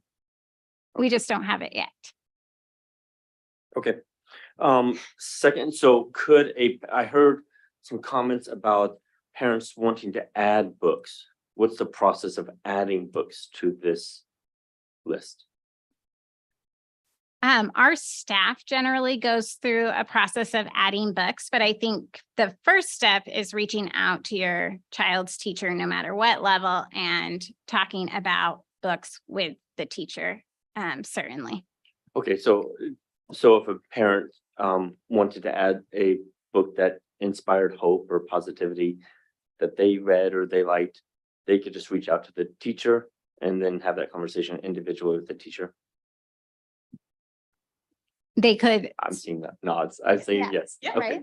And our teachers are very collaborative. And so, for example, when they're developing their classroom library lists every year, because we add to the libraries, they talk with their students about what they're reading, what they're enjoying. They share ideas across each other, and talk about what kids are picking up and what they're enjoying. And hey, I don't have a copy of that. I would love a copy of that. So, it's a building of this library, right? And we do it all together. Yeah. Great. And then we spoke about the inclusion criteria of low rated books.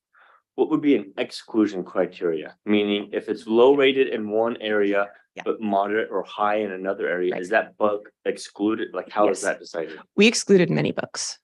Many. Yeah. Just, like that we considered, right? Like, and it's interesting because, so many books are really beautiful and like so full of literary value and historical context. But sometimes, we would read a passage and just say, yeah, this isn't appropriate for this grade level. And so that rules it out, maybe for that grade level. And, maybe it's just, hey, this is maybe more for a senior class if it's not extreme. Some things though, we said we're not going to have, and that's not an individual judgment call. That's a team decision where we talk about, what our students are ready for. And if it sometimes, violence or sexual content can be just like not have a good reason, right? It can feel gratuitous or maybe really dated and not sensitive to current, just current thinking, right? Around like, racially explicit language or, sometimes, some books have that and some they teach, it creates teaching moments that are really important. And, books like Huck Finn, we still have in our libraries because it's an important novel and it does have explicit language, but there are other books that use that same language in ways that don't provide learning opportunities. And so it's a rich conversation. It's a deep conversation, and it's not one that any one individual person is going to make, but we make as a team. Okay. And then these other questions are more for maybe my own ignorance. So for in middle school, so we know from the literature, from research that children are most prime at about middle school to learn speed reading. And I'm wondering if that's been considered as maybe even an alternative school because it does tap into other rather than teach, it taps into other parts of the brain that stimulates different types of learning. And so I'm curious if there has been consideration of actually speed reading, even as an extracurricular or an alternative course. We haven't considered that yet, I'm going to throw that out there. but we are always open Okay. to new suggestions. So And Thank you. then the other part in a similar line, this is probably more in high school. So I don't know with just I went through the list. I didn't see any philosophy books or like I'd say like pop academic books like a Thomas Sowell or something like that, where it's real dense, but it's a very different type of reading that also stimulates and utilizes different parts of the brain. And so I'm curious if I'm just missing something. Is that a different course, or if that could be included as well? Yeah, we certainly have books that have a lot of really challenging language, text, just lexile levels, especially in our upper level classes. And certainly some that have some really, explorations of philosophy, both in sort of a nonfiction way and a fiction way. I don't know if maybe the teachers maybe have some examples to give, but we have books that were written long ago. We have Greek plays, we have Shakespeare, as well as, 19th and 20th century. I guess I'm thinking like Aristotle, Plato, John Stuart Mill, those type of things. Sure. Yeah, I mean, those would be more like traditional philosophy, and we don't have an elective that is like philosophical texts. That'd be almost a humanities course if we were talking about philosophy, right? But several of the sci-fi and fantasy books actually do involve philosophy. One in mind is Ishmael. It talks about climate change and humans' interaction with animals, how they interact with the world, and what is right and wrong in that. So there are some texts that do explore philosophy for sure. Okay. All right, really fast. I'll let you jump into. I just wanted to acknowledge, I know sometimes we don't openly talk like this, but I think it's important for people to understand that, when we come in these meetings, we feel very much like we're up here, right? And you're there presenting and we're just listening, and it's very separate. And it's kind of interesting because we hear from the community and we have our own thoughts and our own perspectives. And then we have this time that's very formal together. But I was present for a meeting just this week. Director Thorne took a lot of time to read a lot of books, to go through a lot of feedback that she got from parents, and sat down with Marlene and really had an engaged conversation about, this is what I'm hearing. This is what you're providing. Can you give me some better context? It feels different than the way we sit when we sit and talk here. It feels strange to sit and talk this far apart, honestly. And I just felt like I left that feeling like that was so collaborative. And I think you guys can speak for yourselves. You both seem to feel very heard. And I felt like when we left that meeting, there was this honest sense of like, we understand, like if that is what more of our community wants, we can engage in adding some of those texts without eliminating things that we already have available. So I just want people listening to understand that that is truly the way it feels when we work together. Those are the parts of being on the board that I really enjoy, the parts where we get to work together like that and attend classes and read books and have those conversations. And so I just want people to know at home, it doesn't really work just like this. You guys do put in all the work. That is true. But it is nice that we're able to have those separate conversations. And I appreciate that. I do feel like that gets a little bit lost in this type of formal presentation. So I just want to share that. Yeah, thank you for bringing that up, because it is true. This is not all that happens for those listening or watching. Like, this isn't the only, and I am grateful beyond what I can even. This meeting happened very quickly. I raised the concerns. I think it was after 5 o'clock on Friday, maybe, when or on Friday, and on. What day is it? Wednesday? Was it yesterday morning? Oh, I'm tired.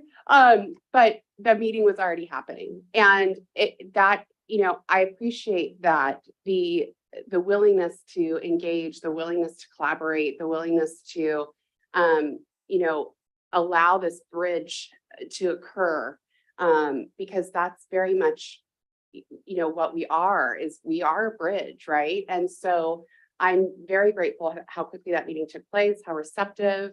I'm hearing just in the presentation that, things that came out of that meeting. And so I do want the community to know that, and that, you guys are listening and you're engaged and you really do care about what the parents want. I want to honor all of that. And I should have already said that, but thank you for giving me the opportunity to. So thank Well, you. it just feels very formal and that felt so good. And I just want people to have a sense of understanding that those are the conversations that happen. And even we have to ask lots of questions because we don't know what it's like to sit in your teams and we don't have all the answers. And so I appreciate you guys taking the time to do that with us and walk us through that. That's all. That's going to pop in. Director Carson, did you have something you wanted to ask? Well, I'll expand on that because I had the opportunity to meet with Marlene last week and go really in depth in her, and entertain my questions about, K-5 language. And I've really been nerding out about it and it's really interesting. And I work in athletics, so I don't get to be a part of teaching and learning. And so I was really excited to kind of dive into that. And she was very gracious to have me in and then go on, our classroom tour and get to see all the work that was happening in Miss Brendel's class. And I mean, it was great. As excited as she's talking about it, I was excited watching it. It was so cool. I mean, they were just learning so much with their little spell tab sheets, and they were all engaged. That entire class was engaged. They were standing up, they were tapping it out, like their words. Like it was so cool. So the work that you see, or that you hear, in these meetings, it is very formal, but there is a lot that goes on behind. And it's great that we have a board that wants to engage and learn and actually understand what it is that you're doing, because it is so much work. And please know it does not go unappreciated. So thank you. Yes. I just want to start by saying thank you for the countless hours of reading and the impossible task of trying to find books that will engage kids, that will meet the very varied kinds of families that live in this community. Knowing that some parents engage a lot, and some parents don't engage much at all. Trying to find books that will meet, again, a variety of values. And that's what we should be doing. I mean, it should be hard. And so I'm grateful that we've got a team willing to do the hard work. Marlene, you talked a little bit about the potential of having these PowerPoints on the teaching and learning page. And I would really encourage that, because I know that parents right now that have 8th graders are already starting to think about, what does high school look like? What are those books like? How is that going to be a little bit different? And so I think by having those available year round is something we can highlight, and folks can do summer reading projects together and then be able to have a conversation with their teacher if they've got concerns about what any of those books might look like as a book club book for their kid. Or I know my son at times he had all the way through a 504. So sometimes the choices that were in the classroom were not always the right choices for him because of wherever he was at. So that was a conversation we were able to have with the classroom teacher about, hey, he's really into this set of books. I know you don't have that in your classroom. Can we bring one of those in? So I think just encouraging parents, engage with your classroom teacher. If you don't like the book that's in your kid's backpack and there's something at home that they're reading that's, grade level appropriate, I am grateful for the many times that I've been able to have a conversation with the classroom teacher who's been willing to sub that in. And I just think the more parental engagement we can get in our kids' education, the better. And so I appreciate the effort of transparency. And I also just want to say I appreciate the intentions. What I see is a group of professionals that come with the intention of how do we engage our kids so they become lifelong readers and that they're excited about reading in all different forms. I don't see people trying to push any kind of agenda or not try and meet people's needs. If it doesn't, but we've got class sizes of 300 and 400 kids. So in order to make, we may not find the right thing for your kid, but speak up. And I've always found teachers being willing to engage that. So I just want to acknowledge that because this is a ton of work. And I appreciate that we have board members asking hard questions, and that this process will hopefully continue to build trust, and really look towards the solution and transparency instead of getting into conversations that are happening elsewhere in this country about, how do we limit books, but rather have a conversation here about how we make sure that there are choices that work for everyone. And so I just want to thank you for that and thank this board for that conversation. Thank you, guys. We really appreciate it. All right, Marlene, you're not going anywhere. You're up here all night. You're presenting the advanced Spanish instructional materials for a second read. Thank you. Before I present that, I do want to just mention that, Krista, you also have been from the get-go, reading tons of these long emails from me, checking every single link on there, going deep and asking really thoughtful questions. And it did help us bridge, I think, masterfully. So it has been a wonderful experience. So I didn't want to not say that and leave that, but I do want to get to this. So last month we brought the advanced Spanish materials for first read. At this time, we have received no feedback from the community on this adoption. And the Teaching and Learning Department recommends Adios textbook for adoption for Spanish level 3 and 4. Go ahead. Madam Chair, I move that we adopt the recommended instructional materials for advanced Spanish levels 3 and 4 courses. That is lovely. Do we have a second? I will second. Wonderful. All those in favor say aye. Aye. Aye. Opposed? Turned myself off. Motion passes 5-0. Thank you. All right, at this time, we have one final public comment that is electronic. And someone's going to read it. And I will read it. We would like to extend our sincere appreciation. Steve, wait, I have to get the timer up. I'm sorry. I was counting, don't worry. Got it. Tabbing 180 seconds, you got.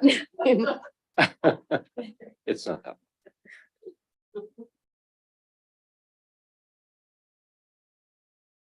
All right. We would like to extend our sincere appreciation to everyone at this table for their tireless efforts to keep Sherwood Schools at its best. Board Chair Hawkins, Director Adamson, and the rest of the board, thank you. No one wants to spend more money, but thank you for understanding the bigger picture about our state legislation not funding Sherwood Schools and putting this on the ballot. Thank you for your tireless efforts in canvassing, financing, and coordinating this massive effort, in addition to everything else you do to maintain strong schools. Thank you for putting students and teachers first. Dr. Lyon and the rest of the Sherwood School District Administration, for the first time in a while, we as parents feel we're being heard and included in our children's education from a higher level. Thank you for your transparency and accessibility, along with your unending efforts to get the education levy passed. You definitely didn't expect this when you took this position, and our family is so grateful to you, your team, and the teachers and staff at Sherwood Schools for not giving up.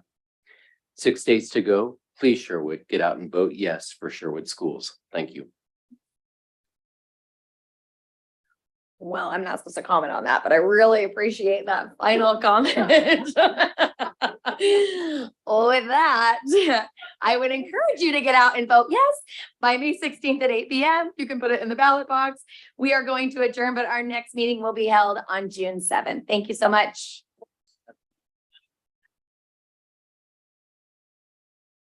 All that, yeah.